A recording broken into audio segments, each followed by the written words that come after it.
You better shut up when I'm talking, okay? Ejobodo, yenno ashisinye ha miake.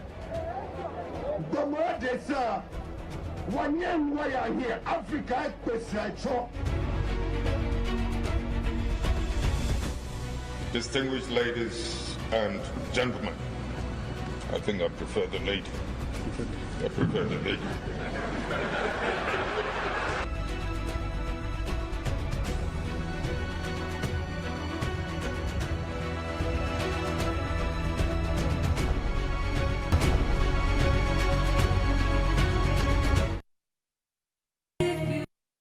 Ladies and gentlemen, December 7th, protect your ballot boxes the way you will protect and defend your mom.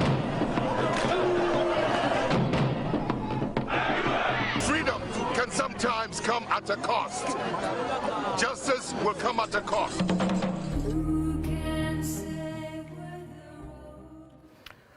Welcome back, and this is the Key Points, and we're live on TV3, also live on 3FM 92.7 and online at 3news.com, also on our Facebook page. And indeed, today it's entirely dedicated to the memory and legacy of our former president, Flight Lieutenant Jerry John Rawlings, who passed on unexpectedly on the 12th of November 2020, just this past Thursday.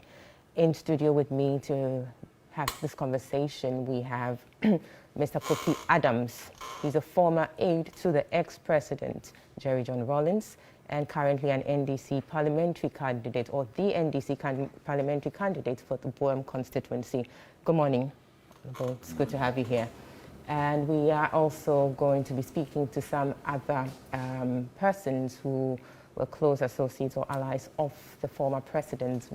They'll be joining us via Zoom and via telephone. So as we go along with the program, we will be introducing them when they come on to the show. And we do appreciate your time, Honorable Kofi Adams. Before we start our conversation here, we would like to take the biography of the former president, Flight Lieutenant Jerry John Rawlings, and put matters in perspective. And so let's take a listen to that briefly. Jerry John Rawlings was a former Ghanaian military leader and subsequent politician who ruled the country from 1981 to 2001, and also for a brief period in 1979. He led a military junta until 1992 and then served 2 terms as the democratically elected president of Ghana. Rawlings initially came to power in Ghana as a flight lieutenant of the Ghana Armed Forces following a coup d'etat in 1979. Prior to that, he led an unsuccessful coup attempt against the ruling military government on 15th May 1979, just 5 weeks before scheduled democratic elections were due to take place. After initially handing power over to a civilian government, he took back control of the country on 31st December 1981 as the chairman of the Provisional National Defense Council, PNDC. In 1992, Rawlings resigned from the military, founded the National Democratic Congress, NDC, and became the first president of the Fourth Republic. He was re-elected in 1996 for 4 more years.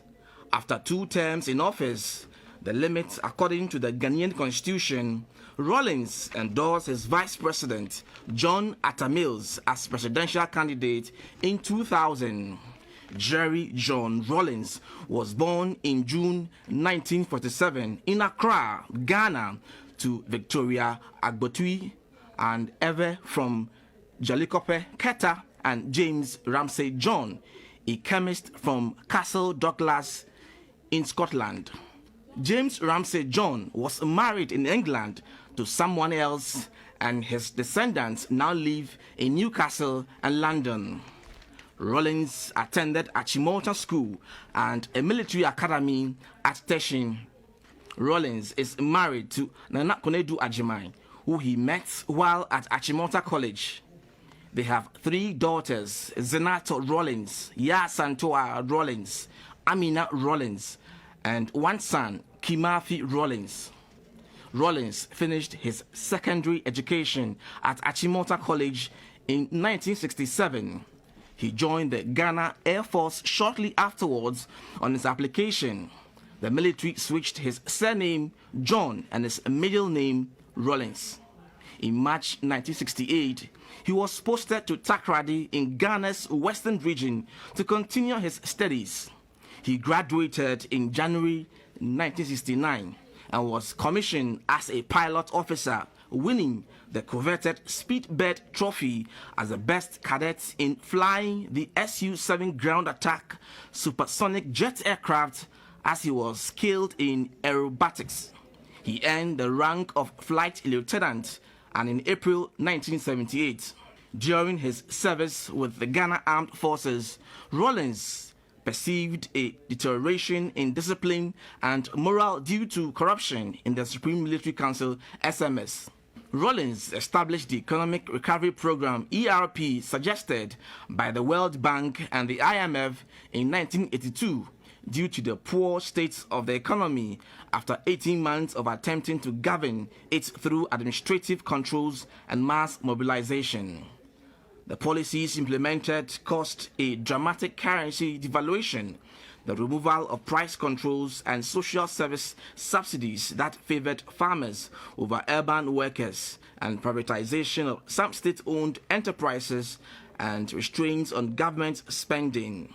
Funding was provided by bilateral donors reaching $800 million in 1987 and 1988 and $900 million in 1989.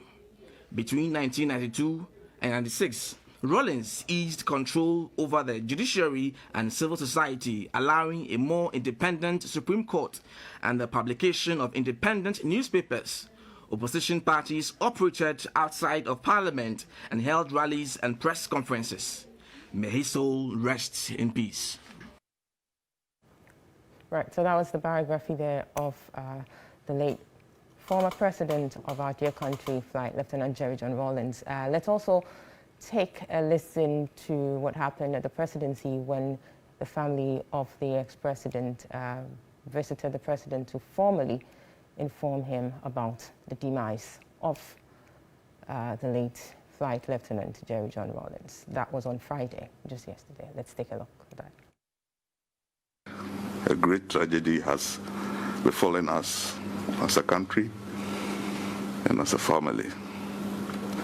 Some 4 weeks ago, we were here to inform the presidency of the death of our mother, our grandmother, our sister, and the president, because of his special love for the ex-president, the former president, assisted us a lot in the burial of our mother.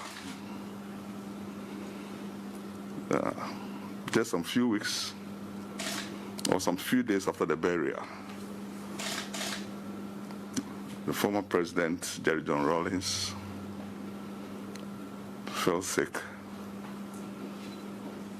and was hospitalized.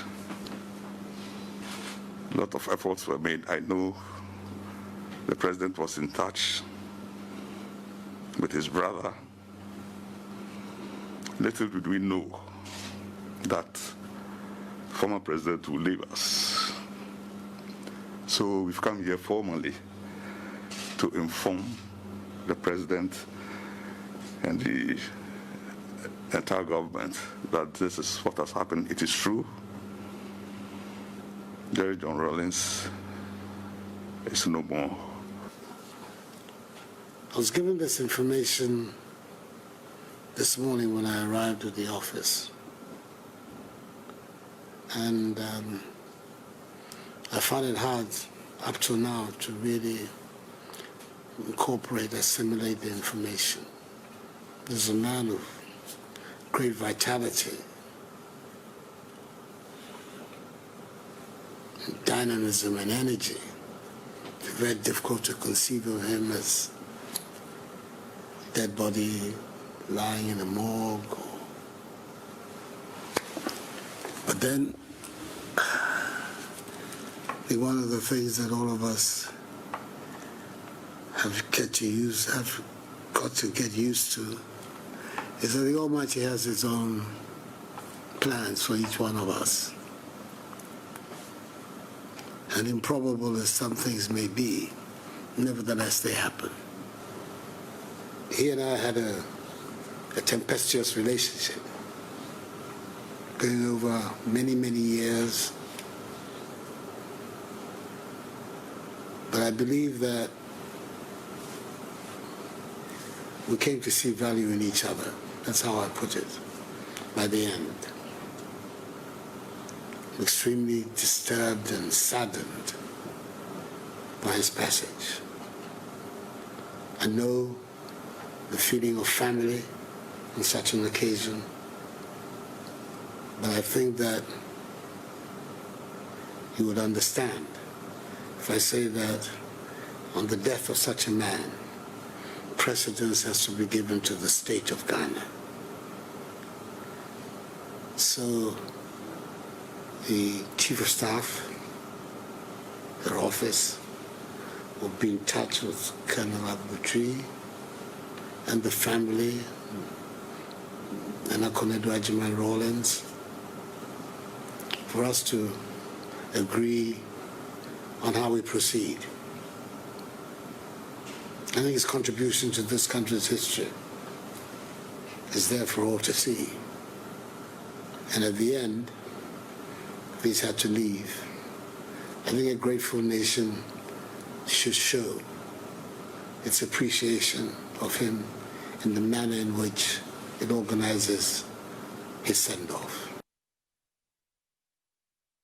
Right, so that was the official announcement of the passing of former President, the late Flight Lieutenant Jerry John Rawlings, to the President by the family. And we do, share in their pain at this point. But as introduced earlier, we have Mr. Kofi Adams in studio. He's a former aide to the president, ex-president Rawlings, and also the NDC parliamentary candidate for Bon constituency. Joining us on Zoom now, we have Mr. E.T. Mensah.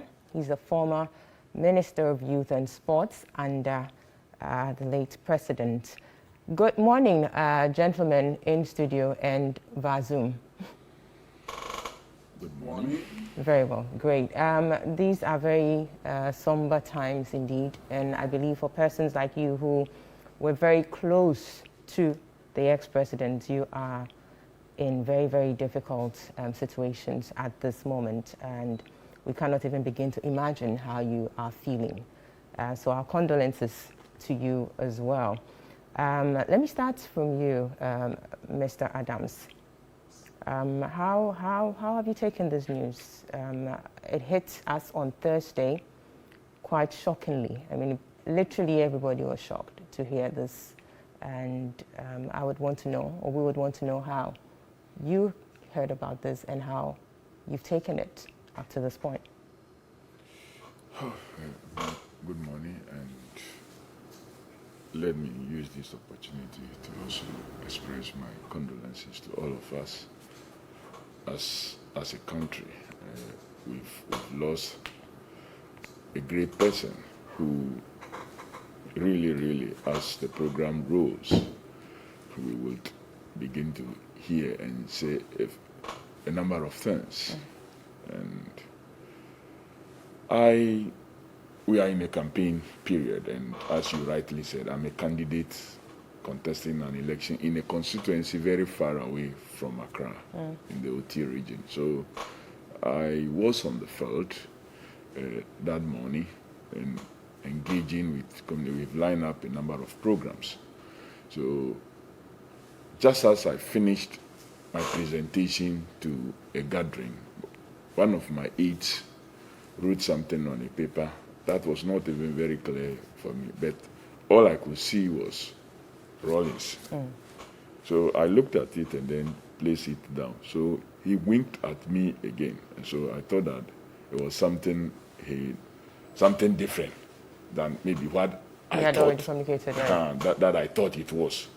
But usually within the crowd like that, I'll look at it and then put it down, and I can look at it later. But I'm sure he wanted me to pay attention. To pay attention to the paper he has scribbled. So I picked it again and I saw dead.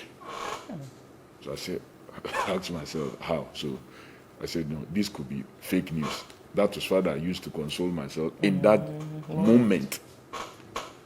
But as the program ended, then it started dawning on me that it could be true. Then he came and told me, yeah, he had confirmed with a colleague of mine in the office, that's the Ridge office of former president, that truly it has happened. So I got confused. So I just have to ask them that, look, let's just pack and then stop the program. So we went, informed the next program that we could not continue the program as a result of something that has happened beyond our control. And so, but we will communicate to them later what it was, or they will hear it. So we left and drove to the district capital or the constituency capital and prepared ourselves for us to start journeying towards Accra. And so from that day till now, I've just been waiting to see if another news other than what it is that we have been told could come. Truly, the Thursday night to Friday was one of the longest nights I have ever experienced.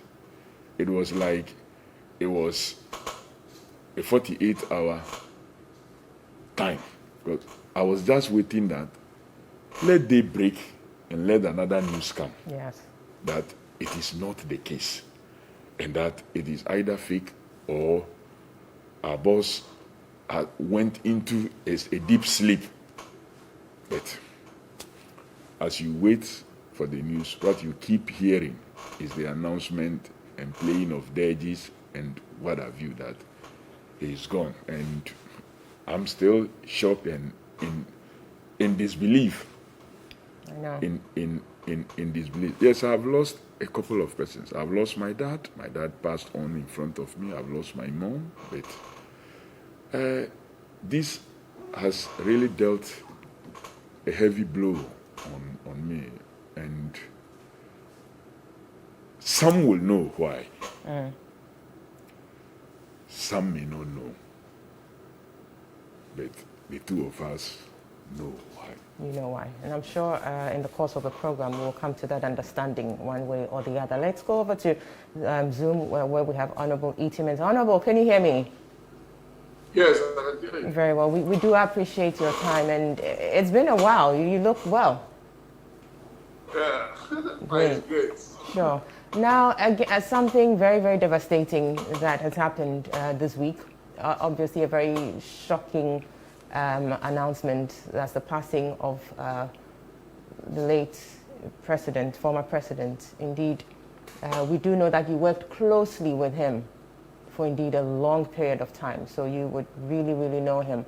Let us understand how you feel at this moment, looking at the passing of this iconic person. And if you could also, let us understand how you received the news. Where were you and how did you take it? Just as my colleague just said, on that fateful day, I wasn't in my station in Tebo. I went to do some work, and whilst we were there, somebody rushed and dropped a note that, Apache was coming and said, no, this, I don't believe it. This is just fake news, as I said. And this is not the first time that they have, put these things out there. And I even told them that even me, it was a time that it was all over the place that I was gone while I was live, so fake news. So I just, brushed it aside. And then when we went, into town. That when we got to Tema, eventually I was told that it had happened. And I called, his office and reached whether it was true or not, and it was confirmed. And I really got devastated. Throughout the period that I heard this till the next morning, I was not able to sleep even till the next morning. When I woke up, I've found so many calls that have come. So I have not even overcome the shock. Because, I saw him not about 48 hours before the demise. So I couldn't believe that somebody was that strong and active who passed on. I asked whether it was an accident. They said no, that he was taken ill and went to the hospital, and then that was where it happened. So it hasn't been easy even till today. Wow.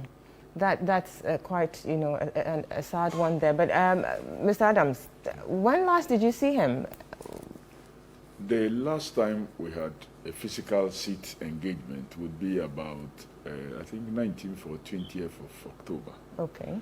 That was about 5 days before the burial of the mom. So we sat and had engagement.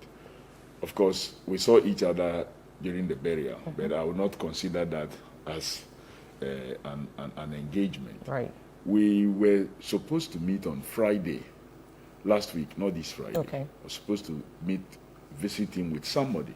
So we had scheduled the time, but I did call him Tuesday last week to inform him that due to the campaign arrangements and the fact that our running mate came to my region and it affected our programming, I was unable to come to Accra as planned. And so I will be finishing up on Sunday, which is tomorrow, and then come to Accra on Monday. Then I will bring the person over for us to have the engagement. And so we spoke on phone, and it was Tuesday, one of my persons called me in the night that someone from Kolebu had reached out to her that the old man was not well. I said, oh no, it can't be true, that he's fine. And I said, no, it can't be true. Or even if he was at the hospital, maybe his usual routine checks, because he has some doctors there that he goes to. Sometimes they come to the office to look at him. If there's a need to use some gadgets, maybe he would go there. So it may just be a routine something. He said, no, the person sounded desperate, so do check. It was late. So Wednesday, I called, and I was told, truly, he's not been well, and that he's at Kolebu, but he's stable now. So Wednesday, I was giving news of he's stable condition. Now. Then Thursday, you are giving news of something else.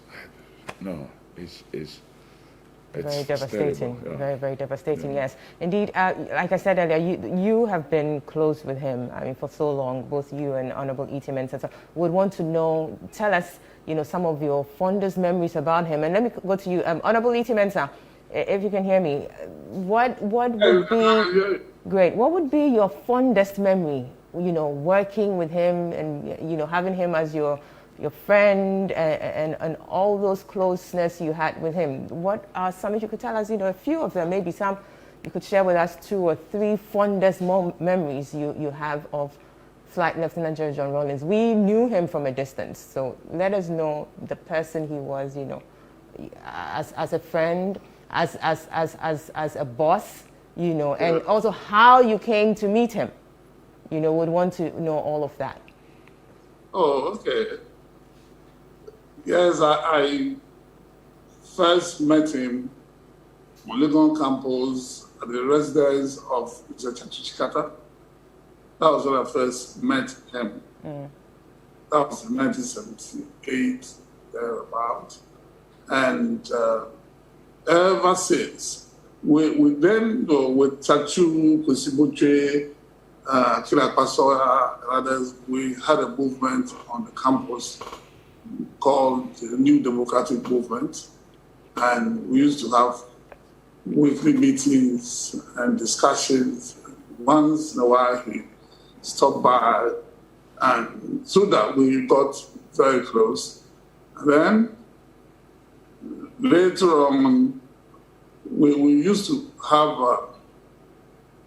fora or conferences and platforms outside the city, sometimes on the campuses, and we were discussing political issues every now and then, and he developed interest and also sometimes joined us.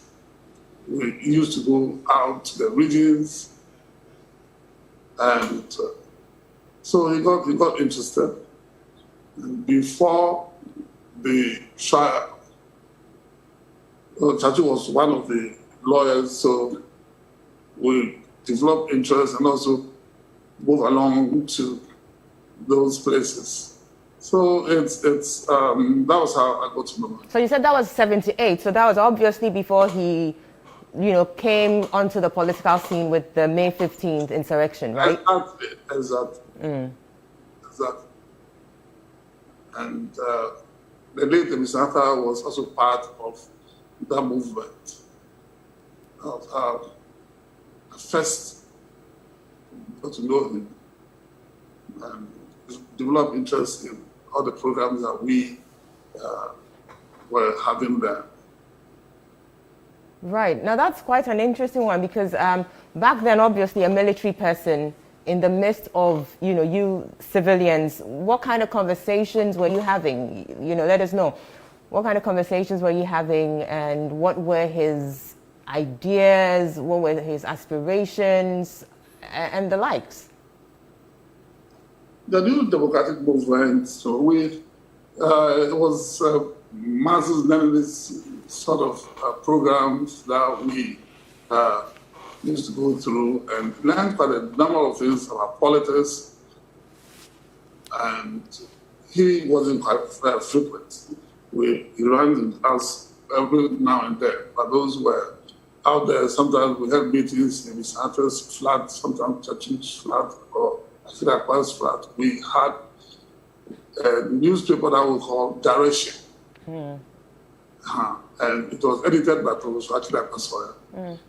I had the responsibility to have it distributed amongst the young people then. We used the platforms when PMP was formed. I was one of the youth coordinators, so we used the youth platforms, distributed those papers. Every weekend we had a place, like I said, that we used to go to. So those were the things that were discussing before. He had the challenge with his people, and Chachu happened to be one of the lawyers who was there for him. Well, I think we're losing the connection there a bit. We'll definitely work on that and return to another beat. There was a break in there at some point. At which point? So I repeat that. Sure. So let me quickly introduce Dr. Benjamin Kumbo. He's joining us also via Zoom. He's a former defense minister, a cadre, and also a friend of the late ex-president, Jerry John Rawlings. Dr. Kumbo, can you hear me? Yes, I can. We're really grateful to have you on here. Quickly tell us how you took the news, where you were, and how are you feeling right about now? Well, it's been a big blow, just like it is for many Ghanaians who have been close to him. Even those who were a bit distant, everybody is beginning to feel the impact of his sudden death. Well, on that fateful day, it was in the morning, and as usual, I was in my study attending to some academic chores when the call came. And when I took the call, it was definitely from a very close person. And he told me that, well, Ben, our friend has passed on. I was surprised because I was with him during the mother's funeral at Jelikope. After that, we met just once, but we have spoken on phone. I did hear he was not well and was sent to the hospital. Subsequently, when I thought I should visit him at the hospital, it was like he was going to be discharged on Friday, which is yesterday. Then the news came suddenly. Well, we are trying to be strong, but we are also trying to make sure we get over it. Knowing who he is, he doesn't believe that when adversities come your way, life should stop. He thinks people should move on and continue to espouse his ideals. Now, what would you remember? What would be your fondest memory of the late ex-president Jerry John Rawlings, Doc? Oh, many of them a bit earlier, but I think one thing that was very striking was when we're traveling, myself, he, and Tony Edu were actually on our way from London to Boston, and that was that fateful September 11th. And I think being a pilot, he seems to understand how the navigation was going, because we asked to fasten our seatbelts and we'll be touching down in Boston very soon. And then we noticed that the aircraft actually delayed for almost another hour, and then it got to an hour and a half. So one of his security details that was with him, he invited him and he asked him to call me. So when I went, he says, look, we seem to have a problem, because this is not the normal way in which these flights go. And so he subsequently asked one of the assistants normally in the flight, and then he said he was going to get back to him shortly. Then within a few minutes, they announced that there was a problem and that the World Trade Center had been bombed, and all aircraft that were to land in Boston International Airport were diverted to St. John's in Canada. And again, as we were about touching down in St. John's, which is a very short distance away from Boston by air, we noticed that there was another delay, and they announced that our flight particularly was asked to go to Halifax. So we tied down in Halifax, and the searching was so serious. Even we were not allowed to take our hand luggage. And they took us eventually after searches to the hotel. And then he used that opportunity to really explain to us, as we watched the television, on how such a bombing using a civilian plane could have been done. And I remember that incident very, very vividly. Right. Now, Mr. Adams, you were his aide for some time. What would you miss about him? Oh, he brings a lot of energy everywhere he appears and in every situation. When you are down, he has a way of lifting everybody up. When everybody is too tensed, he has a way of making you feel at home. That understanding of the situation and the moment and what to do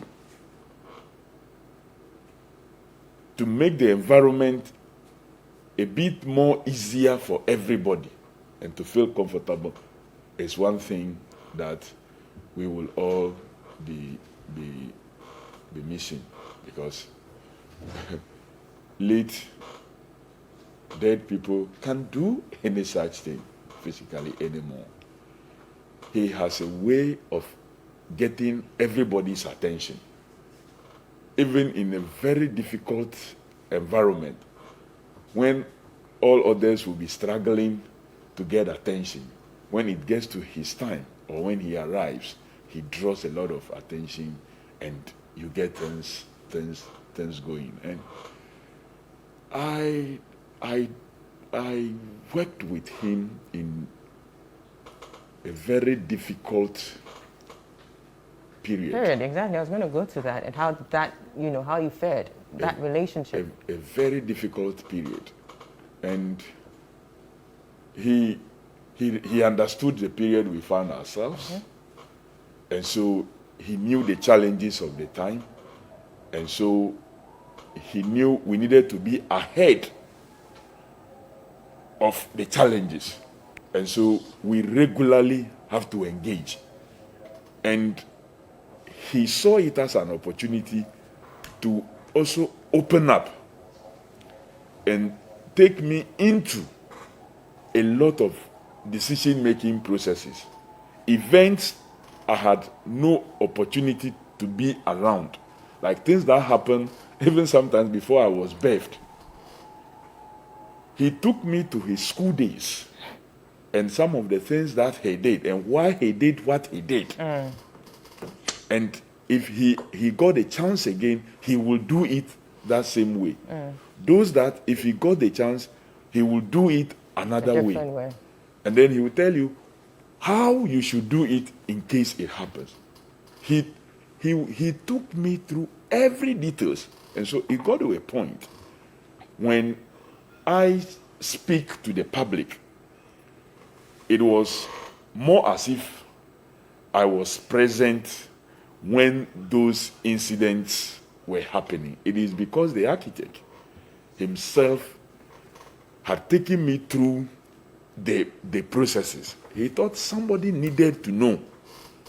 And someone like me, he had labeled a spokesperson, needed to have history at his fingertips. And so at a point he said, since he was not writing, I should become his encyclopedia, where he will be storing some of the things to be collected later.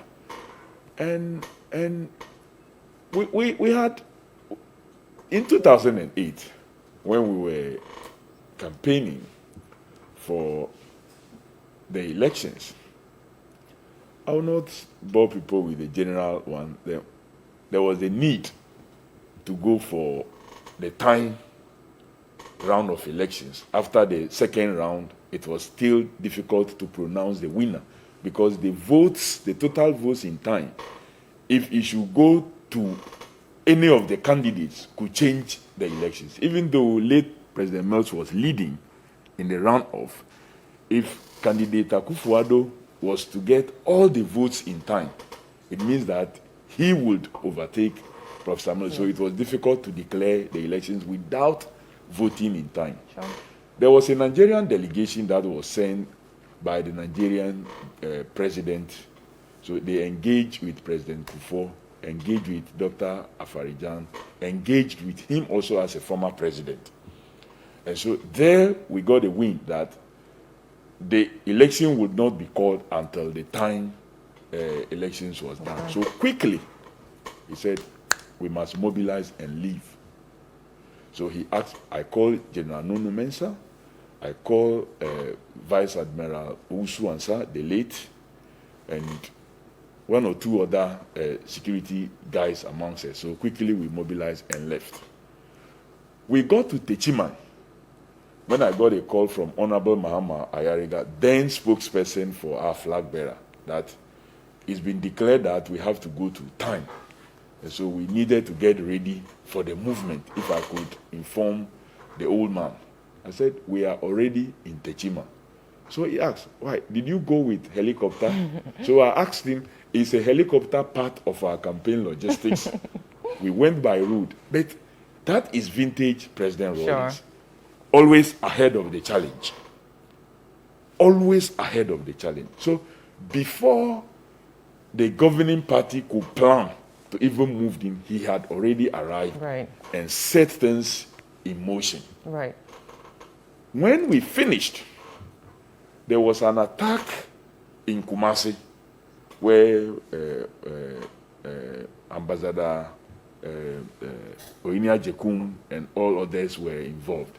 So there was a security meeting of a few of us. The decision was that we should exit through Bimbela and come down through Volta region to. So later on, after that meeting and that advice, he called me. Then he said, Chief, if me will be exiting through this process because of a possible attack, then I will be taking away the energy of the people to defy the wrong. And that, you know what? Get everybody ready. We are going to go back to Accra, through Techiman, through Kumasi, and when we get to Kumasi, I'm going to do something. But we'll discuss that when we get on board the vehicle. So when we got on board the vehicle, he said he was going to visit the hospital, he was going to address the press in Kumasi, where the thing happened and where there was indication that he could be attacked. He did that. And it emboldened the people to stay on and fight on. The elections was done, and finally we won. Another incident, that one was before the main elections on the 7th. We had gone to Bronga, the same Bronga Hafo again. We had gone very far to Nkrankwanta area, which is a far remote place in the Doma areas.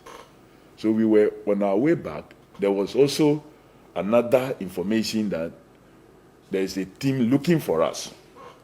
So I sit in front, and then he sits at the back with the driver. Mostly we are just three. We don't take, then we leave a seat.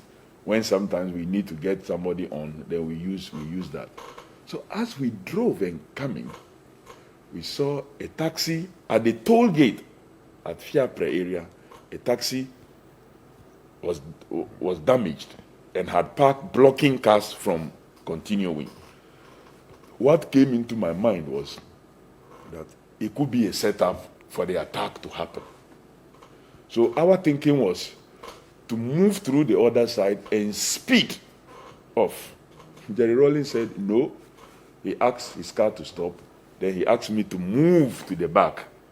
Then he moved to the front and prepared himself, of course, ready for anything. Then when we got close, he said the car should stop. Then he rolled down. You know what it was? Not knowing it was. The taxi was actually a taxi that was conveying some of our people who had followed us to go and sell party paraphernalia, who left ahead, that had been damaged there. Wow. So how brave he was. If he was a coward, and maybe some people would have just sprayed bullets and thinking that, oh, it was a setup or the, but he didn't. He wanted to be sure. He wanted to be sure. That day, I think our former National Women's Organizer was in the team. Another young man, he had passed on. We was our Techiman organizer, was in the team, and quite a number of persons. Incidents like that, for me, show you the kind of person he was. Show the kind of person that right, and we're trying to get to know more of that as we go along on the program. And indeed, it's good having people like you here to have that kind of conversation. Now, let me go quickly to Dr. Kumbo. Dr. Kumbo, now the late president was known for, you know, the phrases probity and accountability, and indeed, some would say perhaps that is what it's the quest for those values that got him onto the political scene, right? From the May 15, 1979 insurrection, then subsequently June 4th, and then there was the 31st December 1981 coup d'etat. Now, can you share with us your experience with him as to how he was driven by these values that he constantly kept harping? Yes, thank you. You know, quite often when many social thinkers are doing the labeling, they quite often said, oh, Rawlings was not a revolutionary, at best he was a moralist. And I guess those considerations of being a moralist or a humanist really came from the strong passion that he had for social justice, broadly speaking. But more specifically, I think I understood probity and accountability more from him. Because as he kept using the phrase, I noticed that the context in which he used the phrase varied. So I decided to go and check up just to find out what exactly it was. Of course, accountability in the mind of the uninitiated is something like profit and loss. So perhaps showing how you account for financial development. When I noticed its political ramifications, I then said that this was something that he was very, very passionate about. Throughout my interaction with him, he was never comfortable with, to use the word crudely, unfair treatment of the underdog. He never liked situation of what I will always term arbitrary hierarchies, where in the society you just get up and say this person is number one and this person is number two, and you have no justification in terms of why somebody deserves to be number one and somebody deserves to be number two. It's not born out from the contribution that they have made to that society. Perhaps by the mere fact that you were born to an affluent family automatically suggested that you should do all the thinking and everybody else should be doing the listening, or you should be doing all the weightlifting while others are enjoying the fruits of it. In a very rudimentary way, these were some of the issues that really concerned him. And Ghana as a country in the late 70s was particularly very rife with those type of social situations that we had. And so it was normal for him, as you drive along, he sees a man perhaps just riding the bicycle and talking, to the woman that is possibly carrying a head load. Can you imagine this? And there was an occasion, I remember, we were going somewhere in the north when he experienced that. He asked the driver to stop. He got down and said, look, can't you at least take the load from the woman? Tell him, take the load from the woman and put it at the back of the bicycle as you were riding. There will be many of these instances in which he has intervened in what anybody would think are very, very pedestrian and mundane things for a head of state to be involved in. And so when you translate that into his political life, you begin to see quite clearly that he kept using the word logic against logic. And what people did not understand is for you to simply justify why you think things must be done in a particular way and not in a particular way. And he will not force his own way on how the thing had to be done. But you have to convince him, logically speaking, why you think the way you are suggesting that something should be done was preferable to that of others. And this is logic against counter logic, made him a person that made sure he never took a decision until he cross-checked with a number of people. Some of them very, very obscure people to the issue. People you might think a head of state would not want to seek advice. So I sometimes, when the impression is given that one individual has had so much influence in terms of the decisions they take, I say, well, then that must be a different Jerry John Rawlings, because I can remember vividly how on one issue he had consulted up to about 5 people before he arrived at the decision.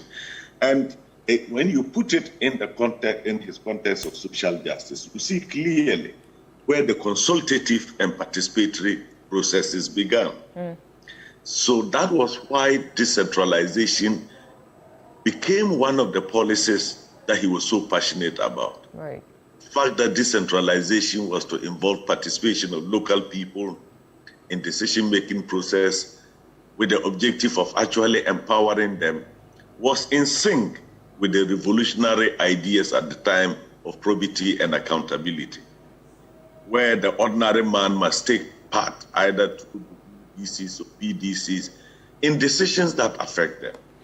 And yes, at that time, even scholars who were writing about participation in development were not too clear and practical as to how participation has to be done. They were not even clear whether you set up an agenda and then you simply call the masses to come and participate in an agenda that's already set with its own rules. And all these things, anytime he engaged them, you could see there were deeper meanings to what he understands to be social justice. Of course, Again, people look at it and say, oh, when this man is talking about, he should come and collect all the money from the rich people and share to the poor people so that we know that there's social justice. Deeper understanding politically of what he was saying, even if he didn't present it with the type of detailed footnotes that some other people will do it. So yes, social justice, probity and accountability, and all the ancillary adjectives that relate to the fact that you should put the human person first in all your decisions that you are taking was a very, very central notion. And so he was not only doing it at the domestic level, he was very passionate about the unfair international economic order. Right. Political economists had analyzed why we are primary producers, and they buy it at a cheaper price, go and process it and resell it to us. All these basic hangovers of typical university political economic class were there. But he had a particular way of always putting them in the historical context, and particularly sometimes wondering that, well, if you sit in your house and somebody comes to rob you, it is understandable. But it is particularly, people would not understand you if you stay in the house with somebody who turns around to rob you. And you could see it that, yes, we could have been colonized because of a number of historical reasons. But how many years, almost 50 years down the line, we should be able to do something about that colonial experience. Right. Doing that something, because the colonial experience and its neo-colonial manifestation become very structural and systemic. That simply changing people will not change the situation.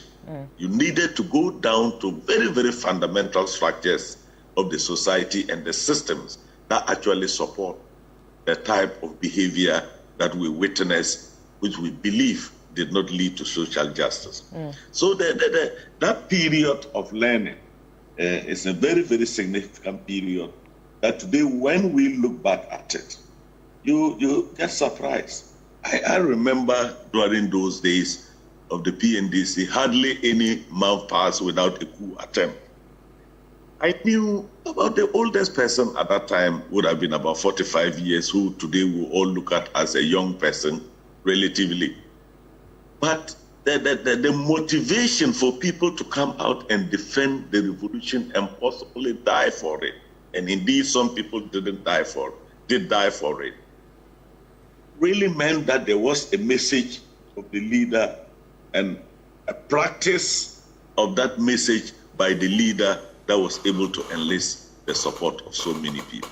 Right. So for instance, nobody, I don't know how many people regret for having worked with him, but I'm sure even in their regret, they would acknowledge that he did provide a particular space that was later very significant for their individual development. Very well. And this is the context in which probity and accountability, as I understand him, to understand it. Very well. That is a very insightful submission there. We appreciate that. Now, let me go to you, Honorable E.T. Mensah. Now, still staying on the personal, level and the interpersonal relations the late president had with people. Obviously, he was considered a people's person. His charisma was simply immeasurable. He would go into the gutters, clean out the gutters to the admiration of many. Let us understand that side of him. Tell us more about that. Share that with us. What kind of person was he in terms of, being that people's person, having that love for the ordinary person, the grassroots, all of that? Thank you very much. My brother has said a lot about some of the things that we intend to talk about, probity, accountability, and especially he was a hands-on person, because when the revolution broke out in 1981, and some of us were given responsibilities such as being in charge of Accra. the whole city was filled with refuse along major roads. Kiosks were all over the place, and at the time there was only one dual carriageway in Accra, that is from around what we call Bechavillante Circle now to, the beach. And we had to do something about other drains were choked.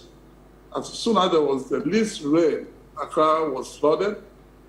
And I recall vividly when in 1985, it rained and the circle got flooded.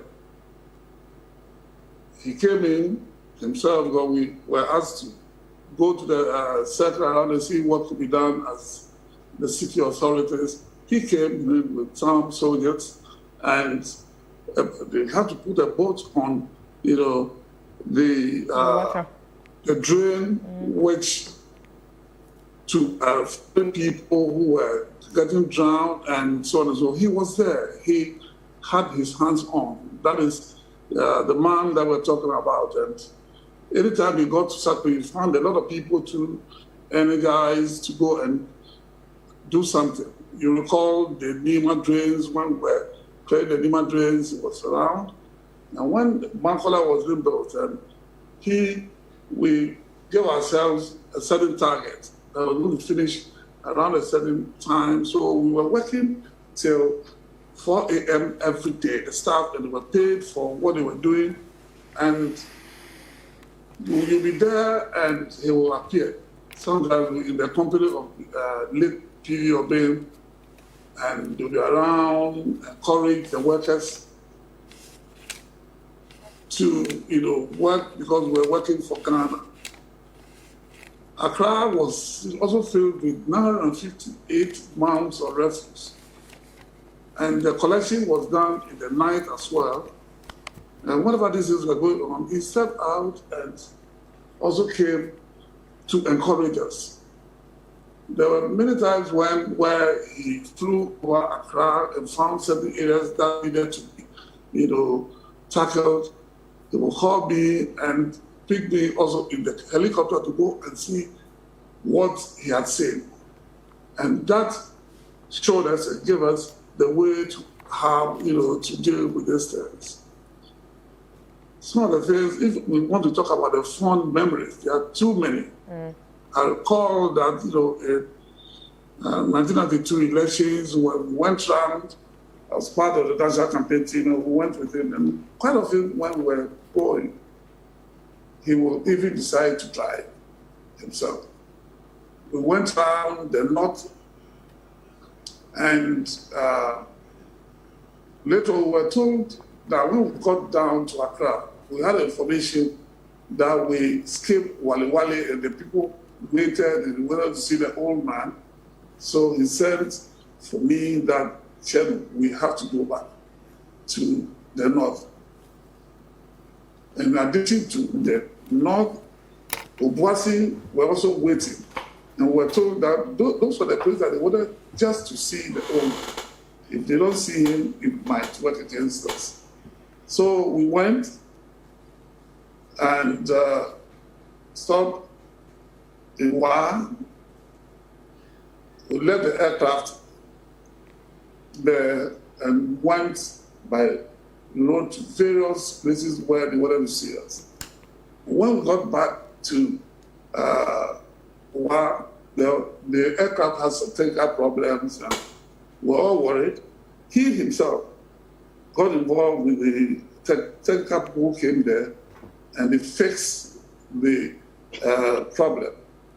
And we were to have flown to Obuasi straight away, but because of the time that had been wasted, we stopped and left the aircraft in Kumasi and drove to Obuasi. When we got to Obuasi, people were telling us about some traps that we shouldn't drive on the road. There would be roadblocks and challenges and stuff. He just ignored them.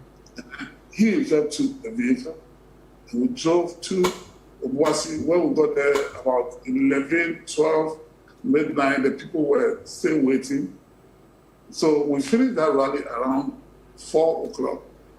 And again, he decided that he was going to drive us to Accra.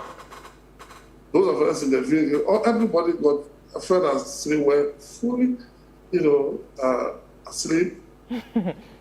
We got to Accra. When we got to that was when we knew that we were in Accra. It was the only person who didn't sleep. But you mean you made a return trip? You came back that same day? That same day. Wow. That same day. And when we got to Accra, Osu, they were also waiting for people had waited for. That was when the Vigilante was running. So we had to go there, mount the platform, and finish with that place, which ended around 6 a.m. So there are too many of such fond memories. One of the fond memories that surprised all of us was when after June 4th, when power was started to go to the man, they started giving the old man close marking and about it. So we were going to one of the usual program that we're holding with the young people in the regions, and this time we're going to Elmina, and we used the Abekan road. At that time, that road wasn't passable. But we used it. We got to a point where we found out that there was a pool of water, and it wasn't a place where any ordinary driver could just drive through. And we also found out that the national security people who have been giving the close parking were following us when we took off from the airport residential area. So when we got to this point that I'm talking about, he stopped. He had the driver, changed with the driver. He took over the car, but he stepped out and threw about 3 pieces of blocks into the water. And then he came and sat down. He drove through, and the vehicle jumped 3-4 times. We were on the other side. The national security guys got there and they got stuck. We drove straight to Elmina, and when we got to Elmina, before we were told they were there looking for us, and they were never able to get us. Here was a man who, had his hands on almost virtually everything. Right. Indeed, that is a very touching account of matters concerning the late president. Indeed, it ties in with what Mr. Adams said here about your journey. Was it from somewhere in the Brahafa region?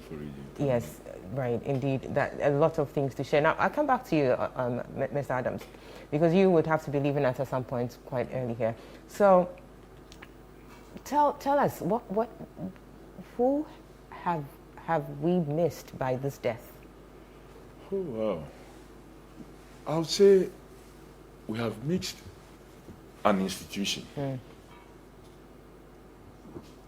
that really have an understanding of the issues, possibly from a different perspective.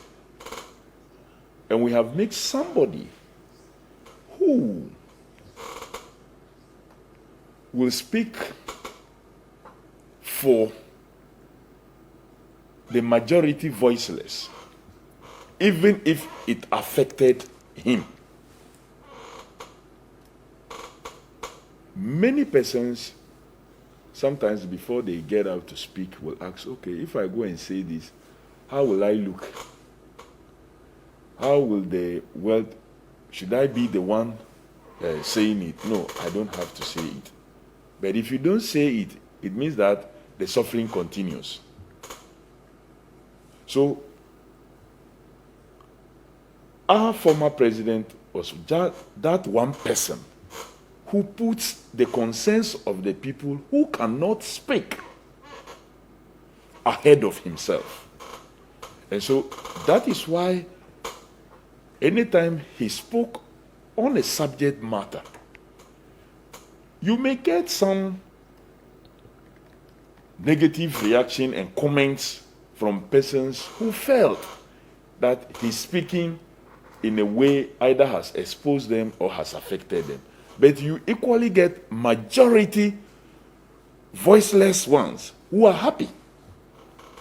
And so you may find out that in a particular period where he has said something, and people who have access to the media may be lambasting him in court, let him attend a social event that day where the commoners who do not have a voice, as we do sitting here and maybe analyzing him, let them be there and see who will attract attention and who people will draw to us, because he has spoken for them. Yeah, he did not speak for himself. He's spoken for them. He's spoken what others may have to really try to fret around and struggle to say he would put it. And that is why mostly when he has to go and address a program where a written speech is needed and you debate with him and we have to put this in, we have to put that out, when it's becoming so hot, you say, okay, you guys should go ahead and write your speech. After all, he's the one going to do the presentation. When he starts saying what is in his mind and his heart, will you come there and stop him from saying and those happen quite a lot. It happens quite a lot. Where he will tell you, okay, I have a written speech, but let me say what I want to say first before I go there. Or he will read the speech, and then when he finishes, then he will put it. He says, this one is for the academic people. Now I am coming to talk Jerry Rawlings. I remember we went for some event in Nigeria, and the Senate president, in introducing him, said, the written speech of President Rawlings is never the speech. So for those who are here, just be prepared. Yep. After he's finished reading, the real speech will now come. Follow. So because he was doing so to stop him from keeping it. So that day he disappointed the Senate president and kept to his speech. But it's interesting. Sorry, it's interesting you bring this thing about his public speeches and all of that, because there were times people would literally say that your job as his aide must have been very difficult, because on several occasions he would say something and you would have to come and explain, and then people would be like, well, we heard him, but then you would come and try to explain what he said. How was that, and how was that engagement behind the scenes? How did he feel about that? He was quite happy about it. The having to explain bit is that President Rawlings have lived so many situations. And usually when he picks an issue, he says it to a point and say, okay, let me put this here. He will pick another one. He has not ended that first one. He has left it at a point. He will pick this one. He's expecting that you remind him that this first one, there's an unfinished one. So for him to be able to finish. Sometimes you don't get the opportunity to explain the reasons behind maybe a certain statement that he has made. But because you have been with him and he's taking you through the thought processes, you are able to explain to the public. For example, when he talked about Konongo Kaya, many concluded that he was referring to then president, that he couldn't do the work and then he says he wants to do it. No! We had series of discussions, and long before even we won the elections in 2008, he had always have that position that one person should not hold more than one position. If you have to serve on committees, maybe maximum serve on 2, 3. A situation where one person in the party will be serving on 5, 6 committees, when there are a lot of people, makes the work difficult for the party, and so progress of the party gets affected.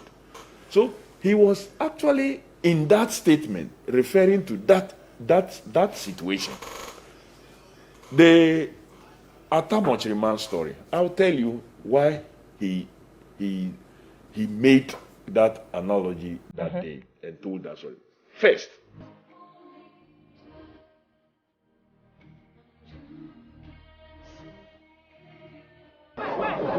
What we've been embarking on over the last few years for us are just as important today as they were in the past.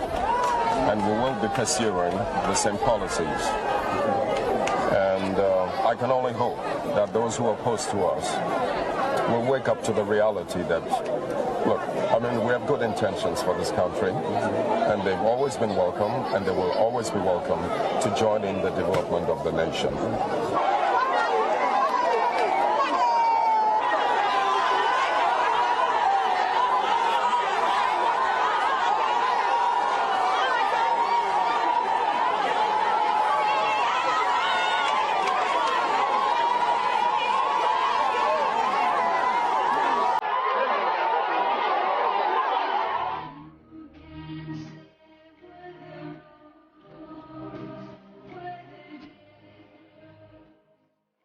Right, so we're here looking at the life, memory, and legacy of the late ex-president, Flight Lieutenant Jerry John Rawlings. In studio, we have Mr. Kofi Adams. He was an aide to the president, or the ex-president, and currently is an NDC parliamentary candidate for Boem constituency. On Zoom, we have Dr. Benjamin Kumbo, also, worked with the ex-late president as a former defense minister.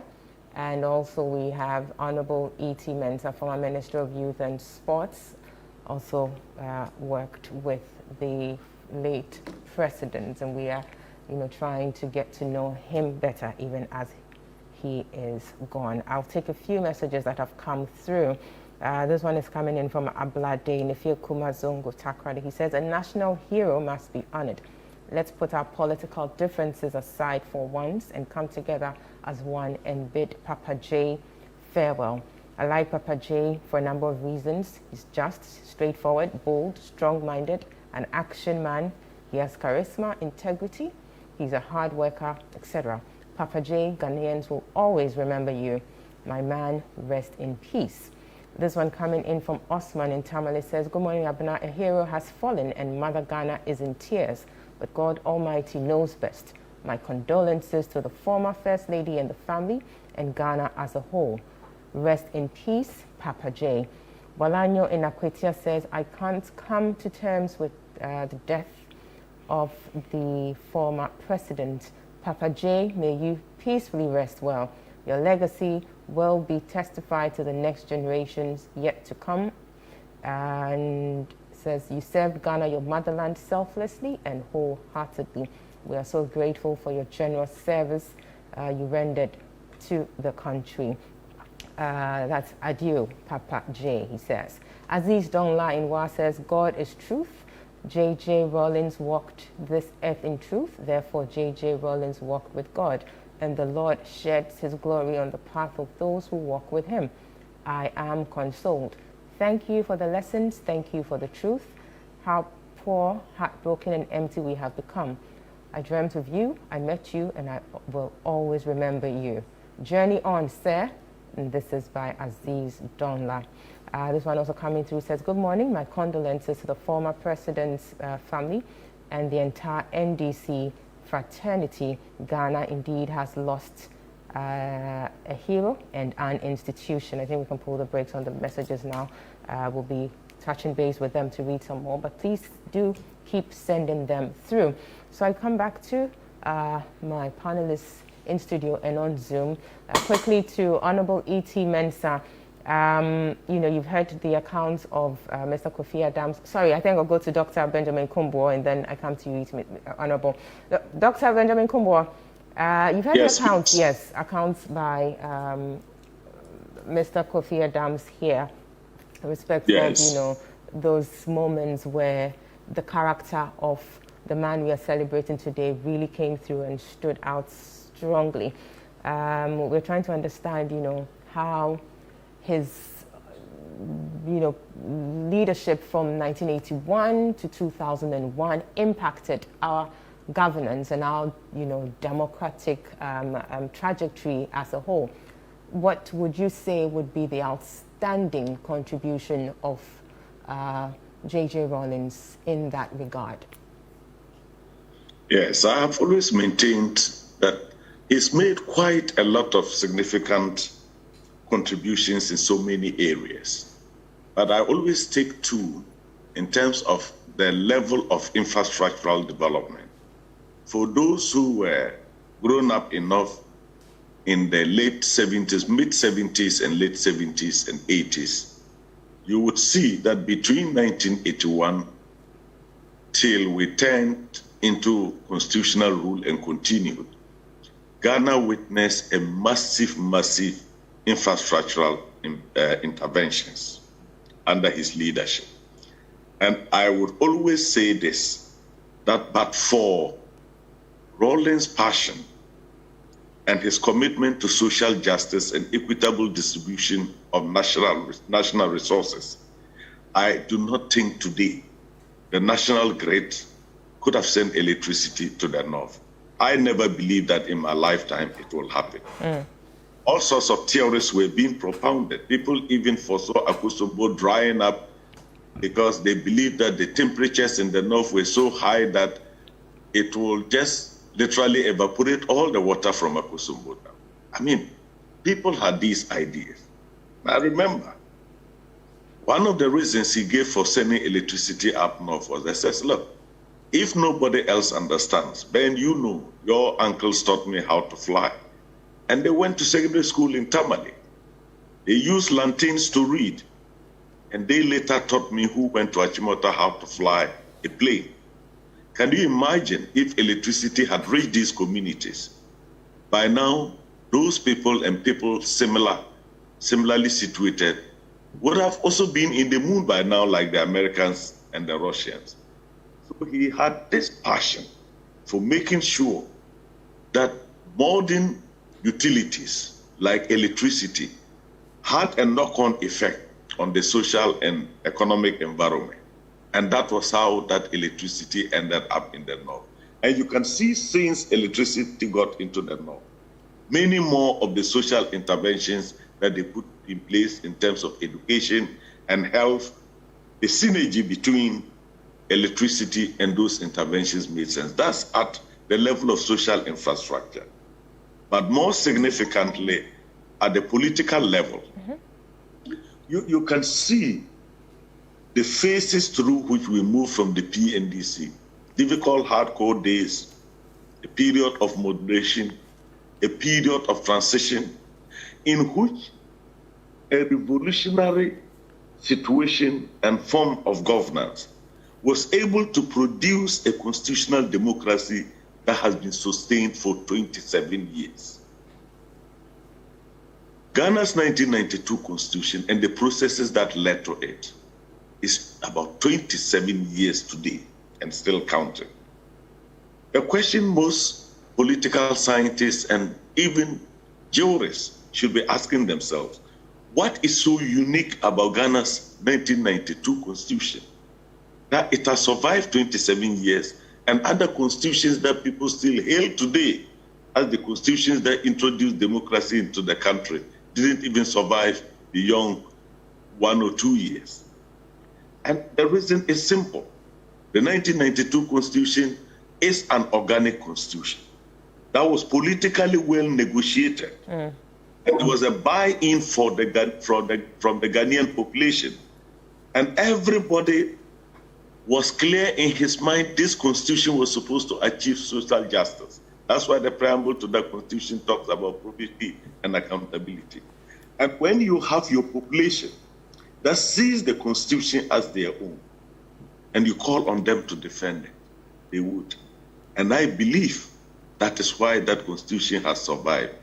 And the mere fact that 27 years we have been able to practice with the 1992 constitution that was drafted under the stewardship of Jerry John Rawlings is testimony to the legacy that he has left behind for us. Right. We may have, sorry to cut you, but we may have, yes, done, all these 27 years like you're saying, but that hasn't been without, calls here and there for some review to it and all of that, because this whole thing about the executive arm of government having immense powers is always up for conversation when we bring up the 1992 Constitution. So yes, it may have survived, this long period, but it has done so amidst concerns about a need for review. And indeed, we went, into that activity, but it's just that it hasn't yet seen the light of day.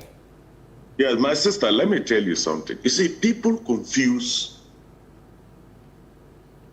unconstitutional conduct with a constitution that is problematic. Our 1992 constitution is not as problematic as people think it is. It is forward-looking. Definitely, constitutional documents are longitudinal in nature, but events could be so fast that some events could overtake the constitutional provision. But let me give you an example. Notwithstanding the extensive executive powers we have in the Constitution, it is the unconstitutional conduct of individuals who wield that executive power that is the problem. And if you want to amend the Constitution for us to actually have constitutionalism, amend the unconstitutional conduct of those who administer the Constitution. They say you don't have an upper limit to appointing judges. Does it mean you should make all 30 million people in Ghana judges just because the Constitution doesn't give you an upper limit? The Constitution tells you that, yes, executive power is vested in the president and he should do this. You just read only that with the powers to appoint, the powers to do this. But does it compel you? Is there any compelling reason that if you were to exercise your executive power without restraint, it will be counter to the Constitution? Do you have to do it? And that's the actual activity we should be looking at, and not faulting a constitutional document. What I'm saying is that that constitutional document provided the basis for praxis. And if we read that Constitution again outside the context of the June 4th and 31st December experiences, and even pre-June 4th and 31st December, we are likely to be missing what the Constitution is supposed to ensure. So if you interpret your Constitution in the light of your political history, there are some of the things we do under the 1992 Constitution that we should not do. And that is why, as a good friend described to me, we seem to be running into a constitutional dictatorship. And that, for me, is what is worrying. Let's be looking at how we practice the Constitution, how we enforce it, and how we interpret it. That is what will ensure democracy, but not the provisions in the constitutional document per se. Very well, thank you. Honorable Itimensa, let me come to you now. I mean, you tell us that you met the late President Rawlings in 1978, and you have been with him since then. You served with him, all throughout PNDC times and then under the democratic era. Now tell us how that transition was like from, the PNDC into 2001 moving forward. Because we're looking at a time when, on the continent, sub-regionally as well, people, leaders at the time were clinging on to power. So what motivated, the late president to get into that, arrangement that we had? That transition, it's quite interesting. You would want to know, given that you were with him throughout, 78, all the way through the democratic era. Let us in on the thinking at the time and how it all played out. Yeah, thank you very much. You recall that when 31st December broke out, he indicated that he was going to see to it that that would be the last coup in this country, and that Ghana was going to move forward. You can attest to the fact that we have practiced our democracy under the cover of this constitution for almost 2 decades. And it is a shining example to the rest of Africa and even beyond. The democracy is moving, and like someone said a couple of days ago, we should bring Trump to Ghana to come and learn how democratic institutions work. So that is there for us to see. And I think that Honorable Benkumbo touched on that extensively. And that if you ask about what have we achieved under this constitution and within this period, I will focus on a couple of areas. Honorable Benkumbo talked about electrification. If but for the 31st December Revolution and the leadership of the now late President John Rawlings, many villages and towns, even in the south, would not enjoy electricity. Accra, then the 9 regions, some of them were operating on plants and not benefiting from even the Akosombo, which was quite close to us. So the introduction of rural electrification was fantastic. Self-help, electrification also played a part. That today in almost all the towns and villages within Greater Accra region, for instance, and other places that we've been to, have electrification. You have electricity, and it has paid a lot. Once you have electricity in your area, jobs are created.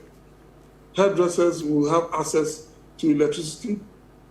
I remember very well in Pram in the days when we were young, anytime we went to celebrate war and the women wanted to stretch, their hair, they had what they call stretching comb, where, charcoal, coal pots were the ones which were used.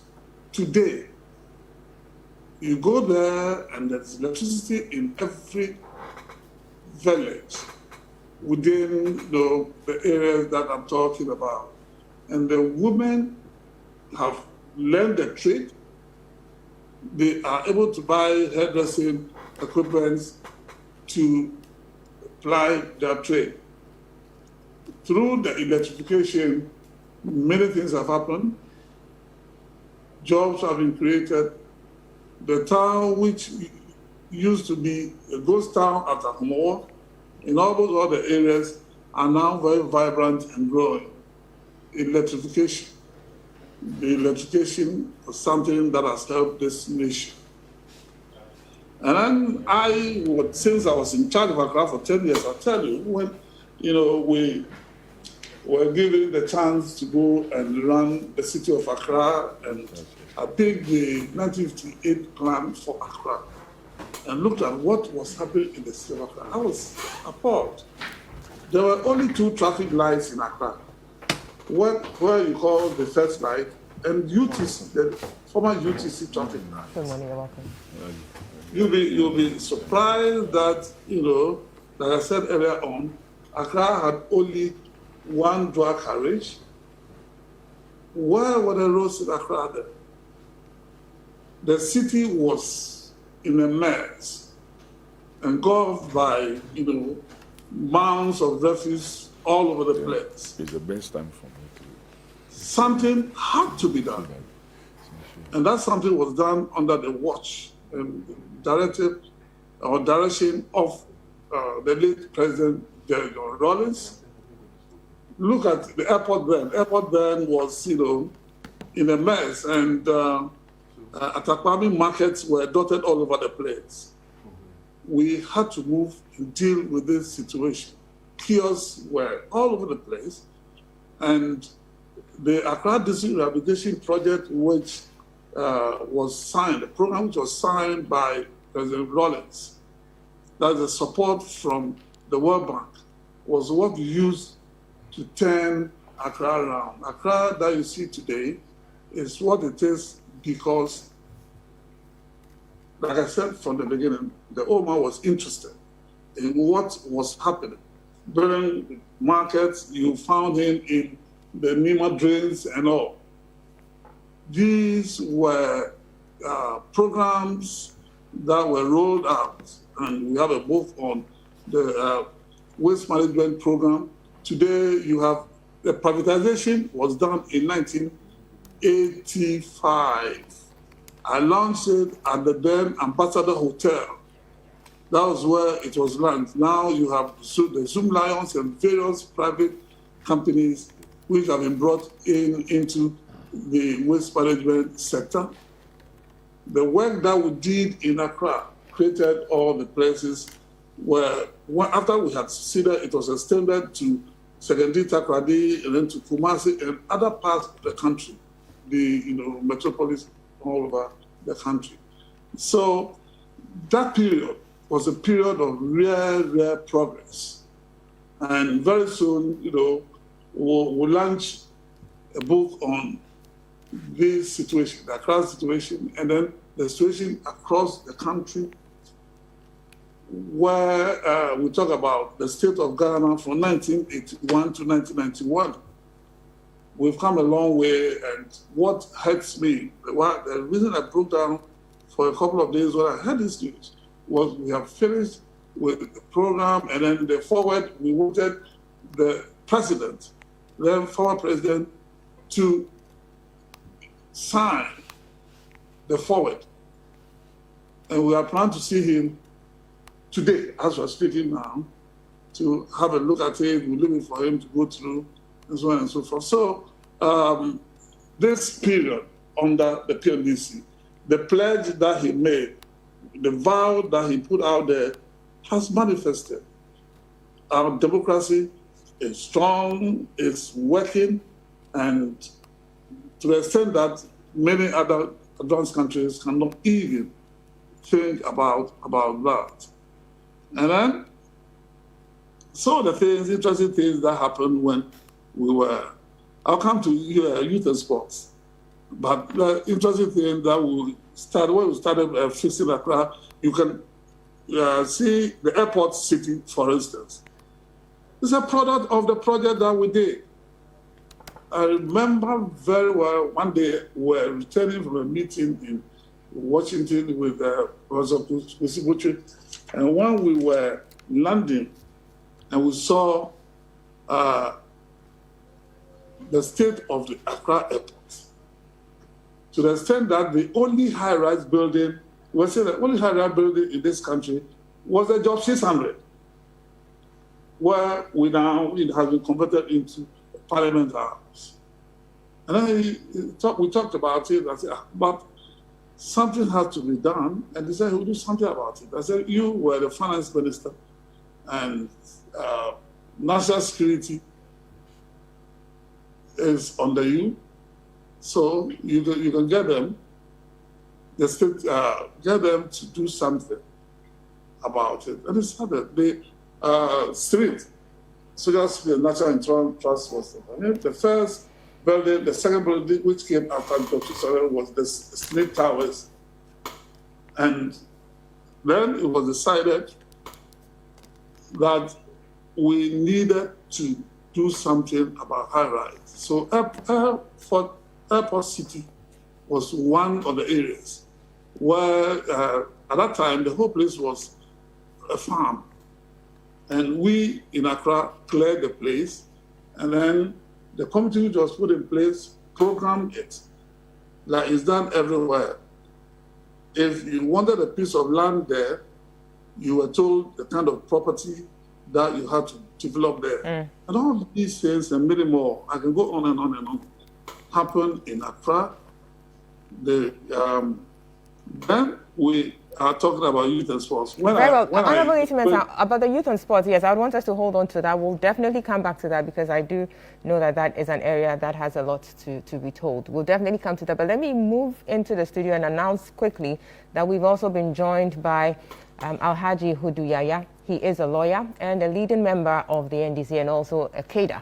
Alhaji, you're welcome. Thank you we're very much. grateful for your time. Thank you very much. Sure. I'll be coming to you for your, thoughts on what is happening, or what has happened, and indeed what we're doing here, which is celebrating the legacy and memories of the late president. But I would want to go quickly to Mr. Adams. Mr. Adams would have to take leave of us in a very few minutes, so I would want to come to you.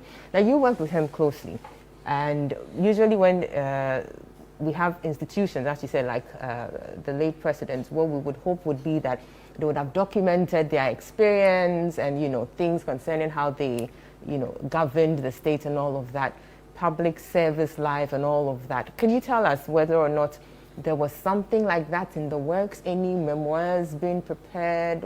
Where are we if indeed that project was ongoing, and what are the plans moving forward? Perhaps it's too early to say what the plans moving forward would be, but just let us know whether indeed there was such a project as well.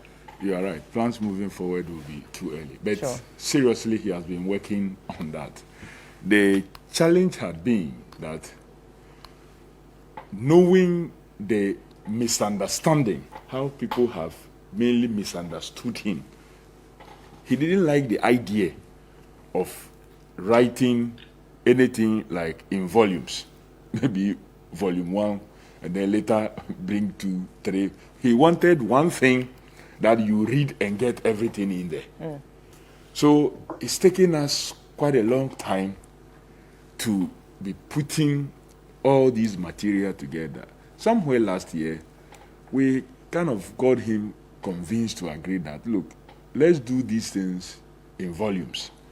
Let's have a first volume, second, and so you can write as many volumes as possible. So people will know that I have read 1, I should be expecting 2. So we don't give you the title that you think you are going to get everything in there. Expect a sequel. Expect a sequel, exactly. So that had been agreed on, and the title, he gave a hint of even the title. And you remember when Professor Kwame Nkrumah's book came out, and in one of the statements that he put out, he gave an indication that possibly it is because to upstage him with his book that he is bringing out next year. That's why what happened. He wanted to do it this year. What was the hint of the title he But gave? many of us. You don't. I What don't was want the to. hint? I don't want to give that. He wanted to do it this year, but many of us in engaging with him thought that this year was a critical election period, and attention may not be on the book, and he should allow the focus to be on the elections, and post the elections that can happen, which he agreed. And so he was, in a way, not too happy when that book came out. He thought, but you couldn't stop any other person. But just a small point on what my senior comrades have spoken on. Truly, his intervention in infrastructure was monumental. And one other area I personally saw was, for me, the educational intervention. You see, the educational reforms that he pushed opened access to the next level education to a lot of people who otherwise would have remained at that level. Before then, your parents have to understand what it takes to buy common entrance exams or late entrance for you to be able to move further. But the reforms that he introduced meant that in every village, once there was a JSS, you were going to write a BECE, which will carry you further. So whether your parents understood common entrance, what is common entrance or late entrance, whether your school teachers were prepared to prepare you or not, it gave that opportunity for a lot to be able to move on. Then, of course, the electrification thing that they spoke on, that it made. Can you imagine that you go to a particular home, they had only one lantern. The mother will be struggling with it, the father will be struggling with it, your other siblings will be struggling with it. So you had no access to light to even do your homework or study. This extension, plus bridging, he built simple metallic bridges that connected communities. Indeed, that connected regions. My region, now Oti region, then Volta region, the metal bridge that connected Volta to the northern region then, as it was then, through Damanko.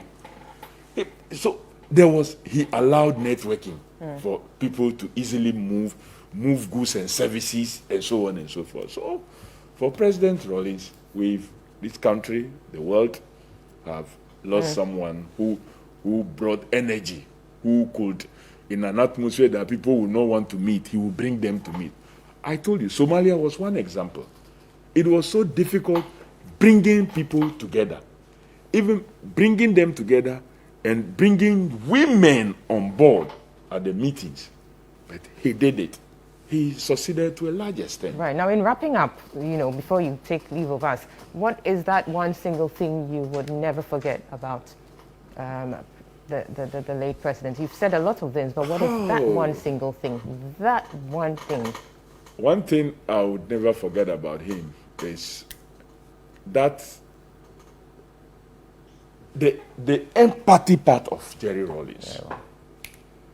Very well. When you get close to him, then you know that this is one person that you hear of him from, you see him from as a strong person, as this, as that. But he was one person that had fellow feeling, that felt for people. Right. And suffering of people kicked him into action. Right. Thank you so much, Thank you. Mr. Kofi Adams. And you will be taking leave of us shortly. We do appreciate your time. I'm sure we'll be linking up definitely to have other conversations. And we wish you well Thank you. in your quest to win the parliamentary seat in the Boem constituency. Right. So, Alhaji Huduyaya, welcome once again. And you worked with him for a long time. When did you first meet him, and what happened thereafter? Well, I first met Flight Lieutenant JJ in the 70s when I was a student. Mm-hmm. Can I go ahead? Which way do I No, face? come here. Okay. I first met President Jerry Rawlings in the 70s when I was a student at the university. Yeah. When I was a student at the university, in fact, he was a colleague of the uncle of my friend and my mate.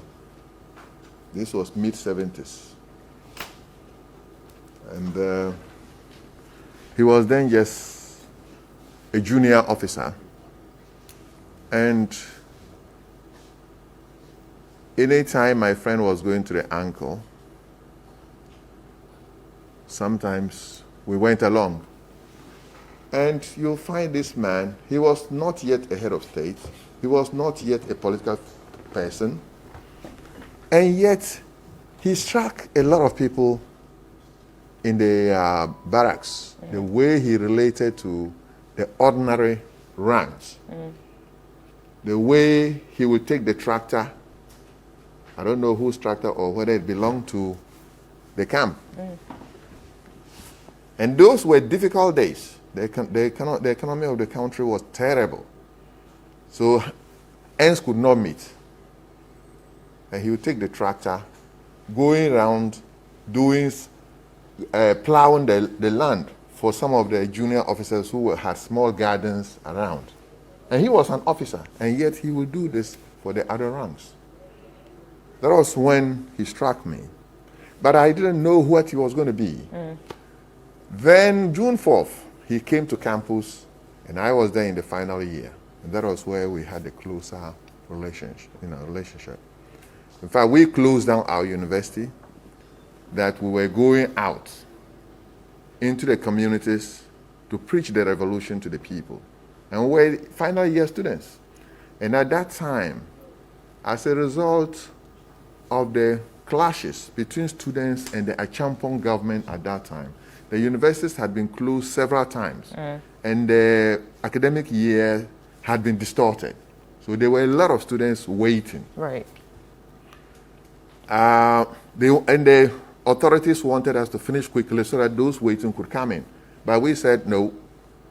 Our exams could wait. Our certificates could wait. The revolution mattered. The people needed to understand the revolution. Because at that time, the country was yearning for control of their lives, better control of their lives, and better control over their resources, and power and judicious use of power. So we broke off and left, to the regions to preach the revolution. Then, after the handover, we were doing our national service, and then we said no. The idea of the June 4th should not die. So movements like June 4th movement, movements like National Democratic Movement, movements like United Cadre Front, United Revolutionary Cadre Front, or URCF, or something like that.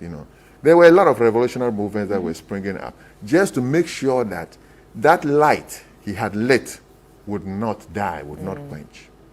Then come 31st December, that was when, again, I had a closer relationship with him. I began working with him. The revolution was 31st December. I was appointed first week of February as Deputy PNDC Regional Secretary for the Northern Region.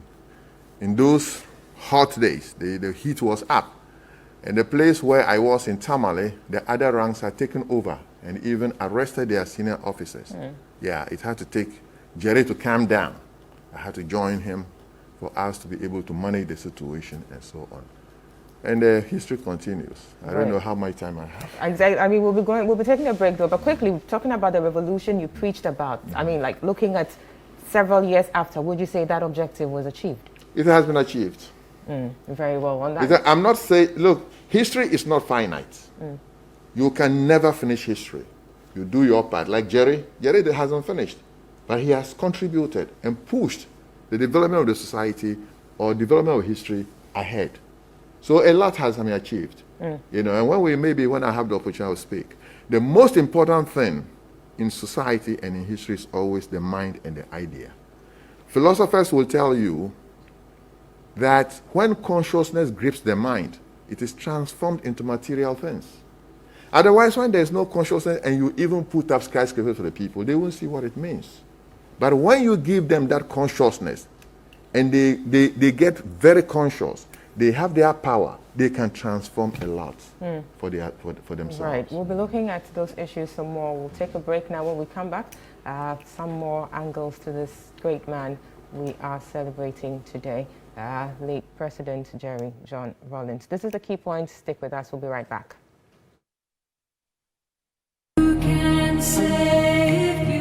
By collective effort, that the nation's problems can be solved.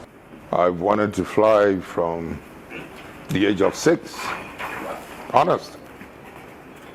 I was standing next to my mother, in a compound house when the young man also in the house, asked me what I'd like to be when I grow up. And I said, I'd like to be a pilot. And bang, my mother slapped me on the back. Oh, yes, yes. You'll be a doctor. You'll be a scientist. I mean, the whole house, the compound became quiet, shocked at what had just happened.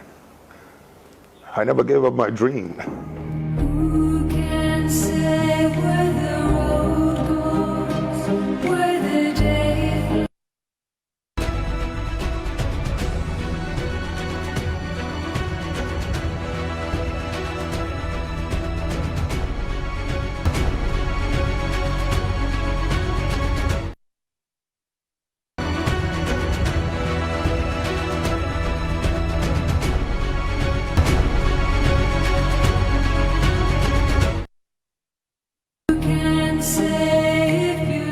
My colleague, ministers of state, honorable lecturers of the various faculties, your excellencies, distinguished ladies and gentlemen.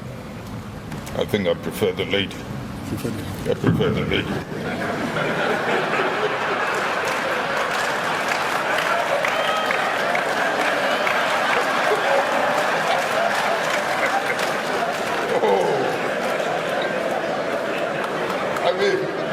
This little warm food you want to enjoy, you want to come on.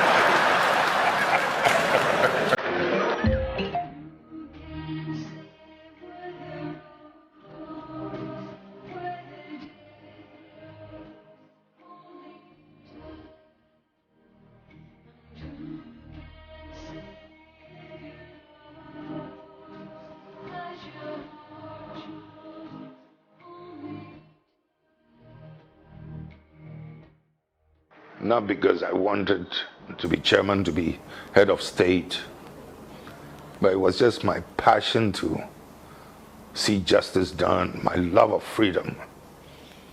That's what puts me always in this position, or put me in this position. Pope John Paul described capitalism, the capitalist economic philosophy, as the savagery of capitalism. What are you going to say about us in the so-called developing world, in Africa?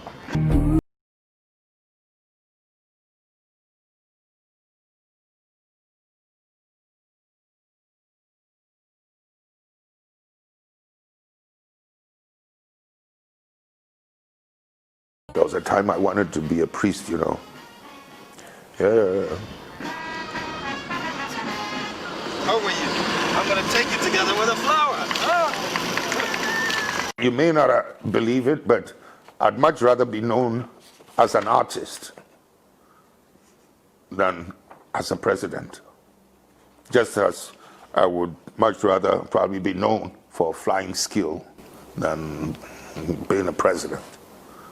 Maybe it's because through this you can see my power of observation, my sense of precision, my striving for excellence. I don't know where you found this, but the point is I've kept quiet about this thing because I haven't done my wife's portrait yet, you know. If I'd done my wife's portrait also, I would have felt good about, you know, displaying this.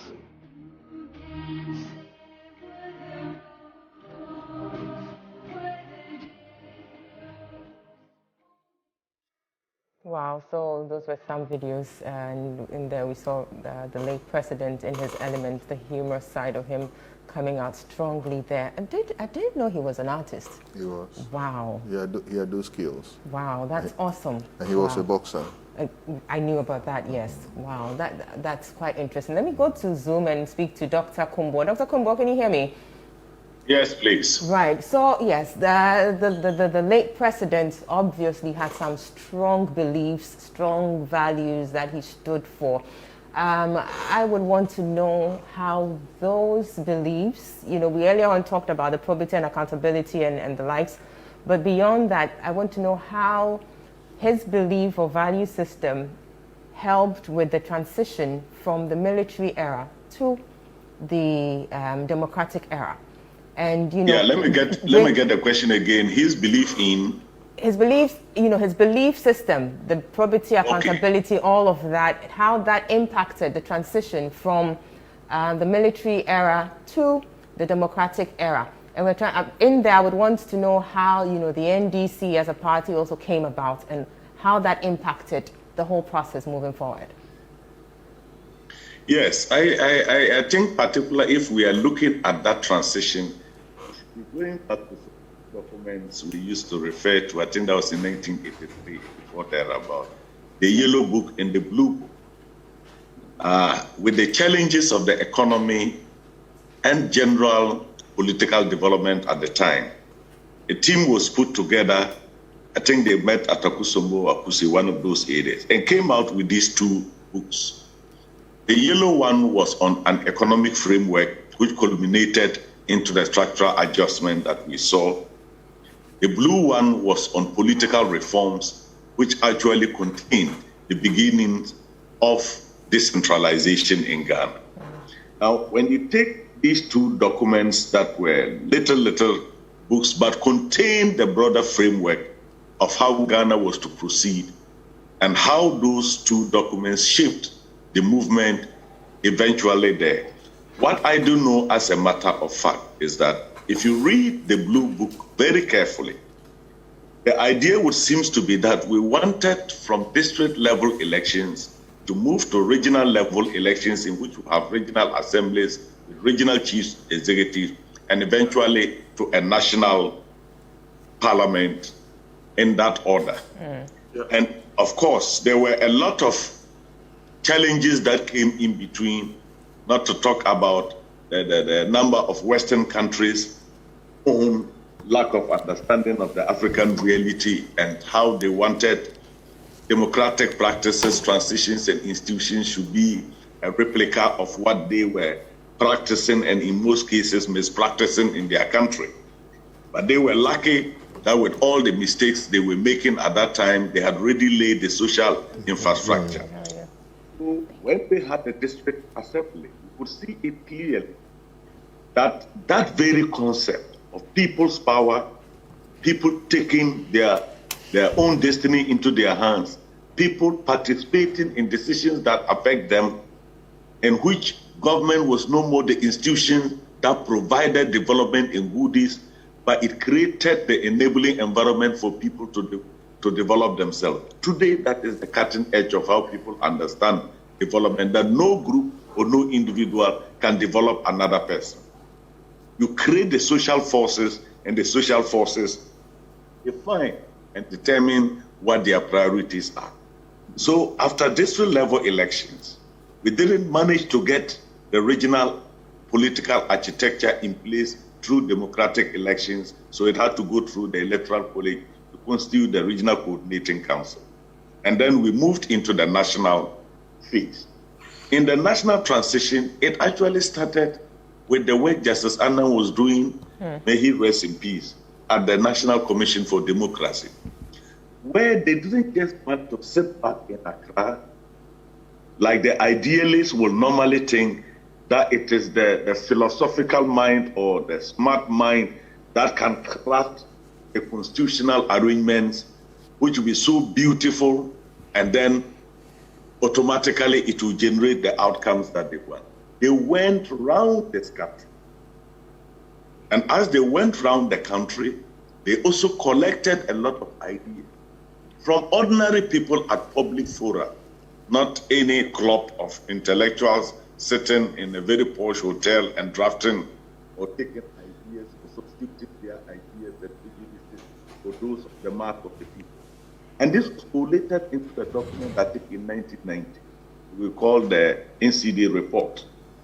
And if you go through it, you would see clearly that the future direction of Ghana democracy had already been staked out in that report. And that culminated in the setting up of the committee of experts, of which I was fortunate to have been the research assistant. And within that, the remit and the reference documents that were given to the committee of experts, the National Commission for Democracy 1990 report was one of them, together with previous constitutions and constitutional experiences of other countries. So you would see, and those of us who have followed transitions immediately from the NLC, we saw the way the transition went. From what you called it to up to the 1969 constitution. We saw the short transition between SMC 2 and eventually June 4th coming in, and how that led to the Third Republic. The Fourth Republic, the transition of the Fourth Republic was the most comprehensive, the most methodical, the most scientific, and the most consultative. That's why I'm not surprised that the constitutional document has lasted us this long. And so, you, as Kudu rightly said, you don't look at revolutionary transformations as events, but you look at them as processes. And even as processes, it is not a straight line, notwithstanding the fact that we even think it is linear from one stage to the other.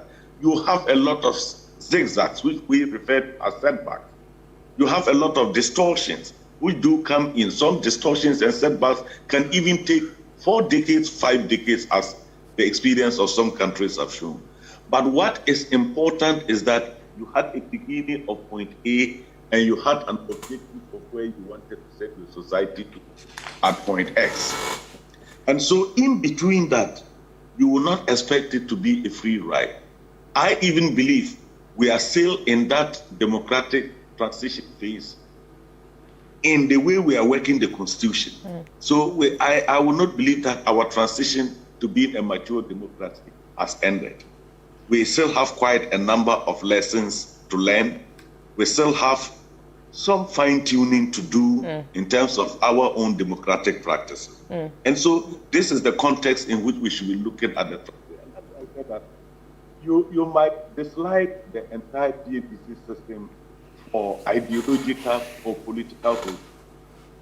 But for God's sake, give credit to those architects who put science ahead of mechanical activities to actually lay the foundations for a democracy in an emerging economy like Ghana, even within the context of all the social, economic, and political challenges that we have had. Very well. This was well thought through. Very well. Thank you. We'll be coming back to Zoom, but let me quickly switch to the telephone lines where we have Dr. Tony Adu waiting to make his submissions. Dr. Tony Adu is a former Deputy Defense Minister under the ex-president, also former Senior Presidential Aide. Good morning, Dr. Tony Adu. Good morning. I hope you're doing well, and thanks for joining us. I'm doing fine. Thank you, too, for having me. Very well. We can barely hear you. If you could please speak up a bit, would be very grateful. Okay.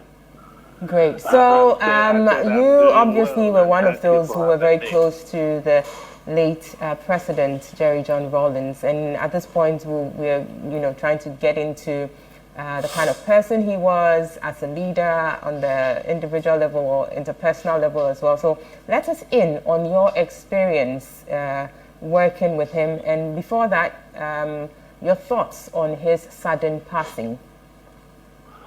Well, there's nothing more that I can add that has not been said by Ben Kumbo, Hudu Yaya, Kofi Adams, and E.T. Mensah. Perhaps the only valuable information I can provide will be my interpersonal relationship with him. If that is okay, then I can go ahead. Abina? Yes, please carry on. Dr. Edu, please carry on. We are listening. Okay. Well, his generosity is well known. His forthrightness, courage, and I must say that even though he himself didn't relate to it, he was a socialist. Whether you look at his values, principles, and actions, he was a socialist. He was not a socialist ideologically, but in terms of his actions and beliefs and so on and so forth, I would say he was a socialist. I first met Flight Lieutenant Jerry John Rawlings at the University of Cape Coast on the occasion of the first anniversary of June 4, held at the auditorium of the University of Cape Coast. And I'm proud to say that I was the only other speaker on the platform with him. I had barely been in the country for more than 3 days, and I was thrown to perform a function. From then on, we hit off. We became good friends, and I used to visit him and his wife. At that time, I think Danny had been born, and he was living at the Ridge.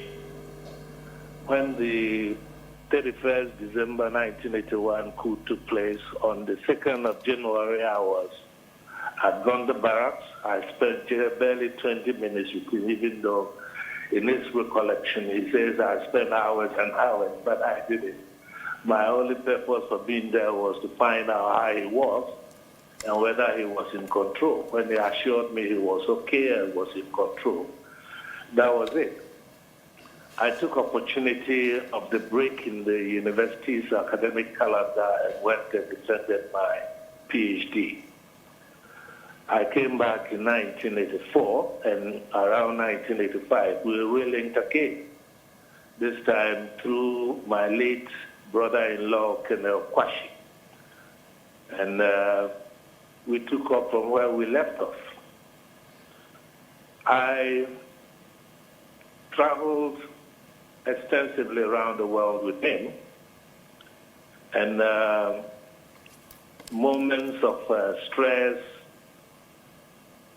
I can remember he released our stress with his normal jokes, especially the one concerning some guy who went and did something and stole one cockerel from somebody, and that somebody was always chasing him for money. And he said, oh, I cooked the car. I just stole, I cooked the car. He says it in a way, but the English translation is just one, I cooked the car, and every day you are chasing me and that kind of thing. He was a very jovial person. And like all people have said, he lived for social justice. If Ghanaians don't owe him anything at all, they owe him the principles of probity and accountability, which is forever enshrined in our constitution in the preamble. On the other hand, I think Ghanaians have failed Jared John Rawlings and all those who suffered for the insertion of that principle into all those principles in our constitution, because our behavior has not changed. We are still greedy people. We are still very corrupt people. And the corruption is not only at the level of the politicians. Corruption has become part of the DNA of Ghanaian society. And sometimes one sits down and questions, what kind of democracy are we having? Is it a democracy that promotes a circulation of political elites, or a democracy whose benefits are for the mass of the people? These are very burning questions that we must answer. Because democracy is not an end in itself. Democracy is a means to an end. And when the purpose of democracy is constantly being defeated, you must then question the nature of the democracy we are having. So right, I mean, earlier on I asked one of the panelists in here whether or not on hindsight, looking at how things have gone and where we are at now, would we say that the objective of the revolution was achieved? And I'm listening to you now, I get the impression that you're saying, really and truly, we haven't really been able to achieve that objective, because we are where we are and there's no difference from the earlier days. Is that correct? Is that a correct inference? You see, both the June 4 revolution and the 31st December had the principal purpose of what we call in political science the cleansing of the agents' tables. And in as much as that cleansing was done, in terms of the sacrifice of military personnel, it never translated to the cleansing of the agents' table so far as civilian society is concerned. And especially with the reintroduction of civilian multi-party politics, I think we have gone back to worse kinds of social behavior. It's a shame. It's a shame, because corruption is a stumbling block to national development. And the rate of corruption today, I mean, surpasses the corruption that was eminent or prevalent during Rawlings' time. The corruption that more or less promulgated the June 4 and 31st December revolution. It's a pity. Very well. What kind of society breeds corruption? It's essentially a society that promotes individualism and materialism as the core values. And capitalism is the principal cause. It's the principal cause of individualism and materialism. Right. So I think we need to rethink. We need to rethink a kind of social formation we have been pursuing for a very long time, for over 60 years. And if anybody says that Ghana or any African country that performs the function of peripheral capitalism can develop, I will say no. This is what I stated in my PhD thesis. My conclusion was that the developmental model we have been pursuing since independence is counterproductive. It will not happen. Right. We need to delink from the world system of capitalism and look for other means of social formation. One that emphasizes the value of social justice, egalitarianism, and collective effort. Individualism will not aid our development. Very well. Dr. Tony Edu, would like to end it here. We'll say a big thank you to you for joining in and sharing your thoughts as we celebrate the legacy of our late President, Jerry John Rawlings. At this point, we'll take a quick break. When we come back, we will wrap up on the conversation here with our guests, Alhaji Hudu Yaya, Dr. Kumbo, and Honorable E.T. Mensah. This is the Key Point. Stick with us. We'll be right back.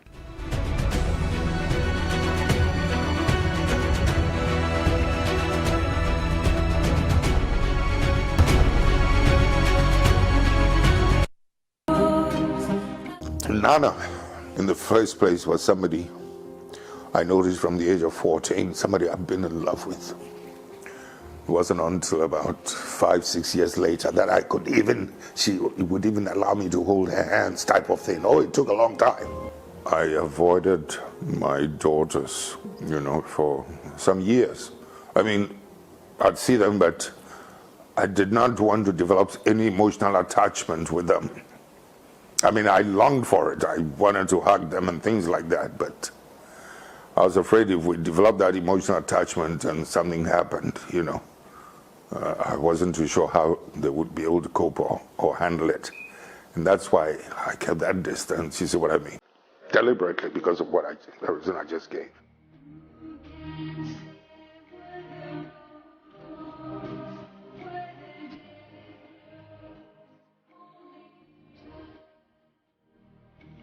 Welcome back. This is The Key Points, and today's show has been entirely dedicated to the legacy and memory of the late President Jerry John Rawlings, who passed suddenly on Thursday, the 12th of November 2020, much to the shock of many, many Ghanaians.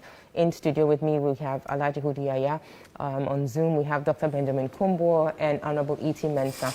And we're, celebrating the legacy of the man, J.J. Rawlings. So we're just about wrapping up here. We have just about 10 minutes to wrap up on the show. And so this is where we begin our wrapping up.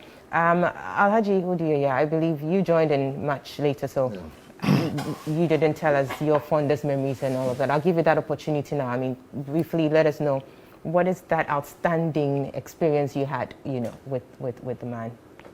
Well, let me say, in the early days of the revolution, that was 1982, I was a PNDC regional secretary for Northern Region. And as part of the economic recovery program, that is, in trying to control inflation, which was one of the evils that bedeviled the economy at that time, and then which was also a function of the so much money supply out there and not in the formal banking sector. So the PNDC had the task of trying to mop up this excess liquidity in the system, of money in the system. So the Akwafu check system was one of the instruments that was being used. So President Rawlings, there was the Cocoa Rehabilitation Task Force, and they were championing this. So President Rawlings was going around the various regions inaugurating this system, the Akwafu check system. And he was in the Northern Region because we were share nut region, producing share nut, which was part of Cocoa Board. And the coffee check system was, if the government bought the cocoa or the share nuts, you will not be given all the money. You'll be given part of it. And some kept in an account for you. You're given the check.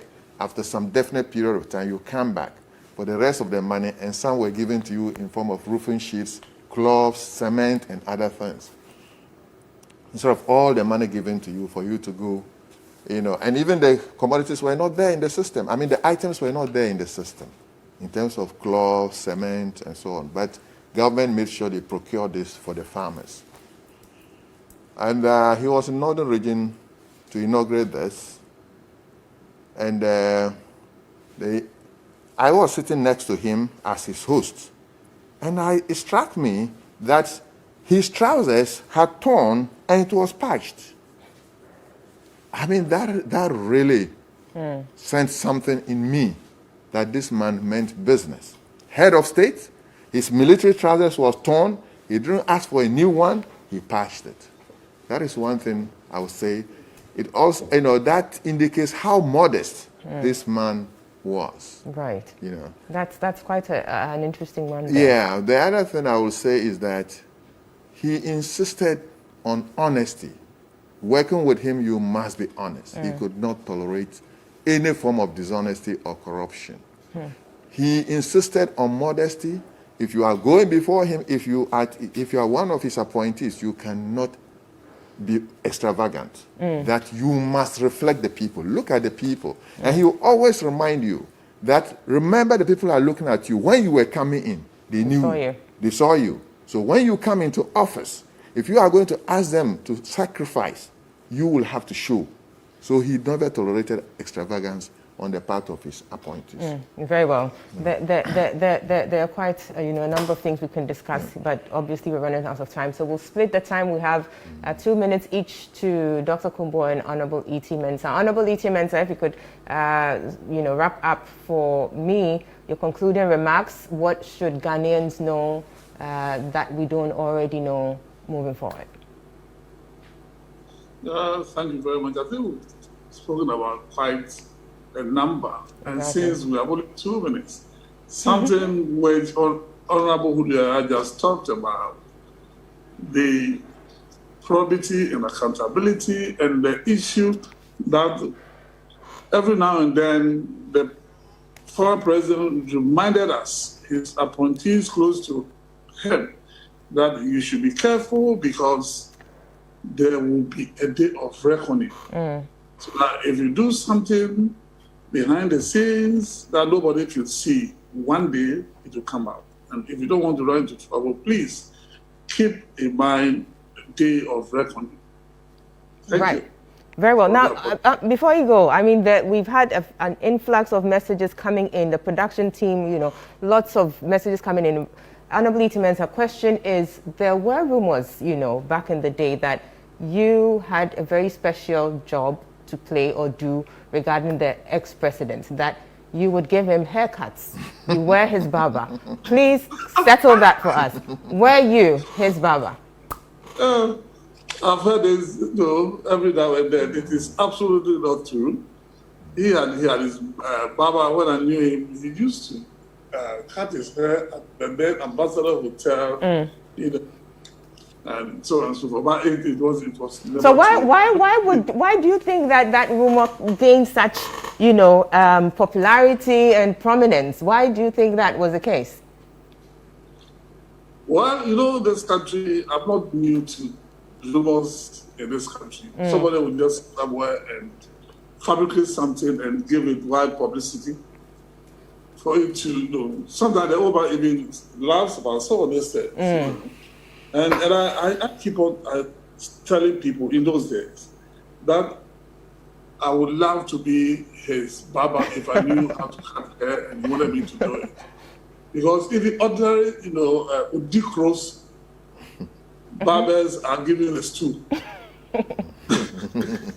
How much more that of the president? It's circulated in the media circles. Sure. Those days. Yeah, in the media circles. And it's just one of those things. Very well. Thanks for settling that issue for us. I believe once and for all, people know the answer to that question now. Now, let me go quickly to Dr. Kumbo. Dr. Kumbo, you have the last Yes, word. please. Your concluding remarks and Yeah. how. Yeah, Yes. I guess two short related things. What people have to notice, and I'm sure you, the media people, can cross-check, except Jerry John Rawlings was talking about something personal to himself. He always used the word we. And on many occasions, some media people have asked, when you say we, he says we is not even limited to he and his colleagues who contributed to what happened. He's talking about we Ghanaians, because every Ghanaian paid a price and sacrifice to get us to where we are. And so related to that is the saying that individuals do not make history. And quite often we should not be looking at Jerry as having made history. Social forces make history. Individuals only leave their footprints on history. In the case of Jerry, he left very heavy footprints. But that was through galvanizing the social forces. I think this, for me, summarizes who he has always been. Right. We do appreciate that indeed. Thank you to our panelists, Dr. Benjamin Kumbo, Honorable E.T. Mensah, Alhaji Hudu Yaya, and earlier on we had Kofi Adams in the studio, and we had Dr. Tony Adu. Yes, extend my regards to E.T. Mensah, Hudu. Yes, and they can hear you loud and clear. All two of them can hear you. Dr. Ben, good morning, and my condolences to all of us. E.T. Mensah, my condolences to all of us and all our comrades. Let's keep on the struggle. Let's keep on the legacy. Very well. And so this is where we draw the curtains on the show today.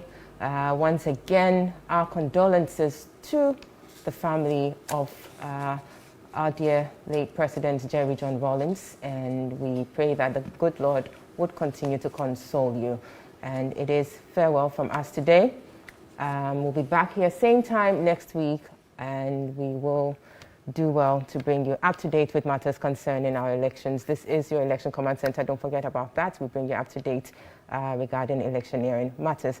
My name is Abna Tebi. This has been The Key Point. Do have yourselves a very good weekend, and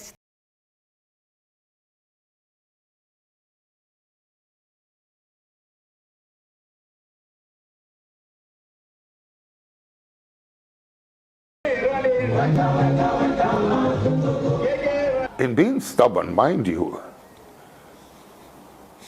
while I was in high office as chairman of the PNDC within the revolution or head of state, my stubbornness did not translate itself into stopping our people from doing something that I felt would hurt us. One would sometimes allow it in order not to break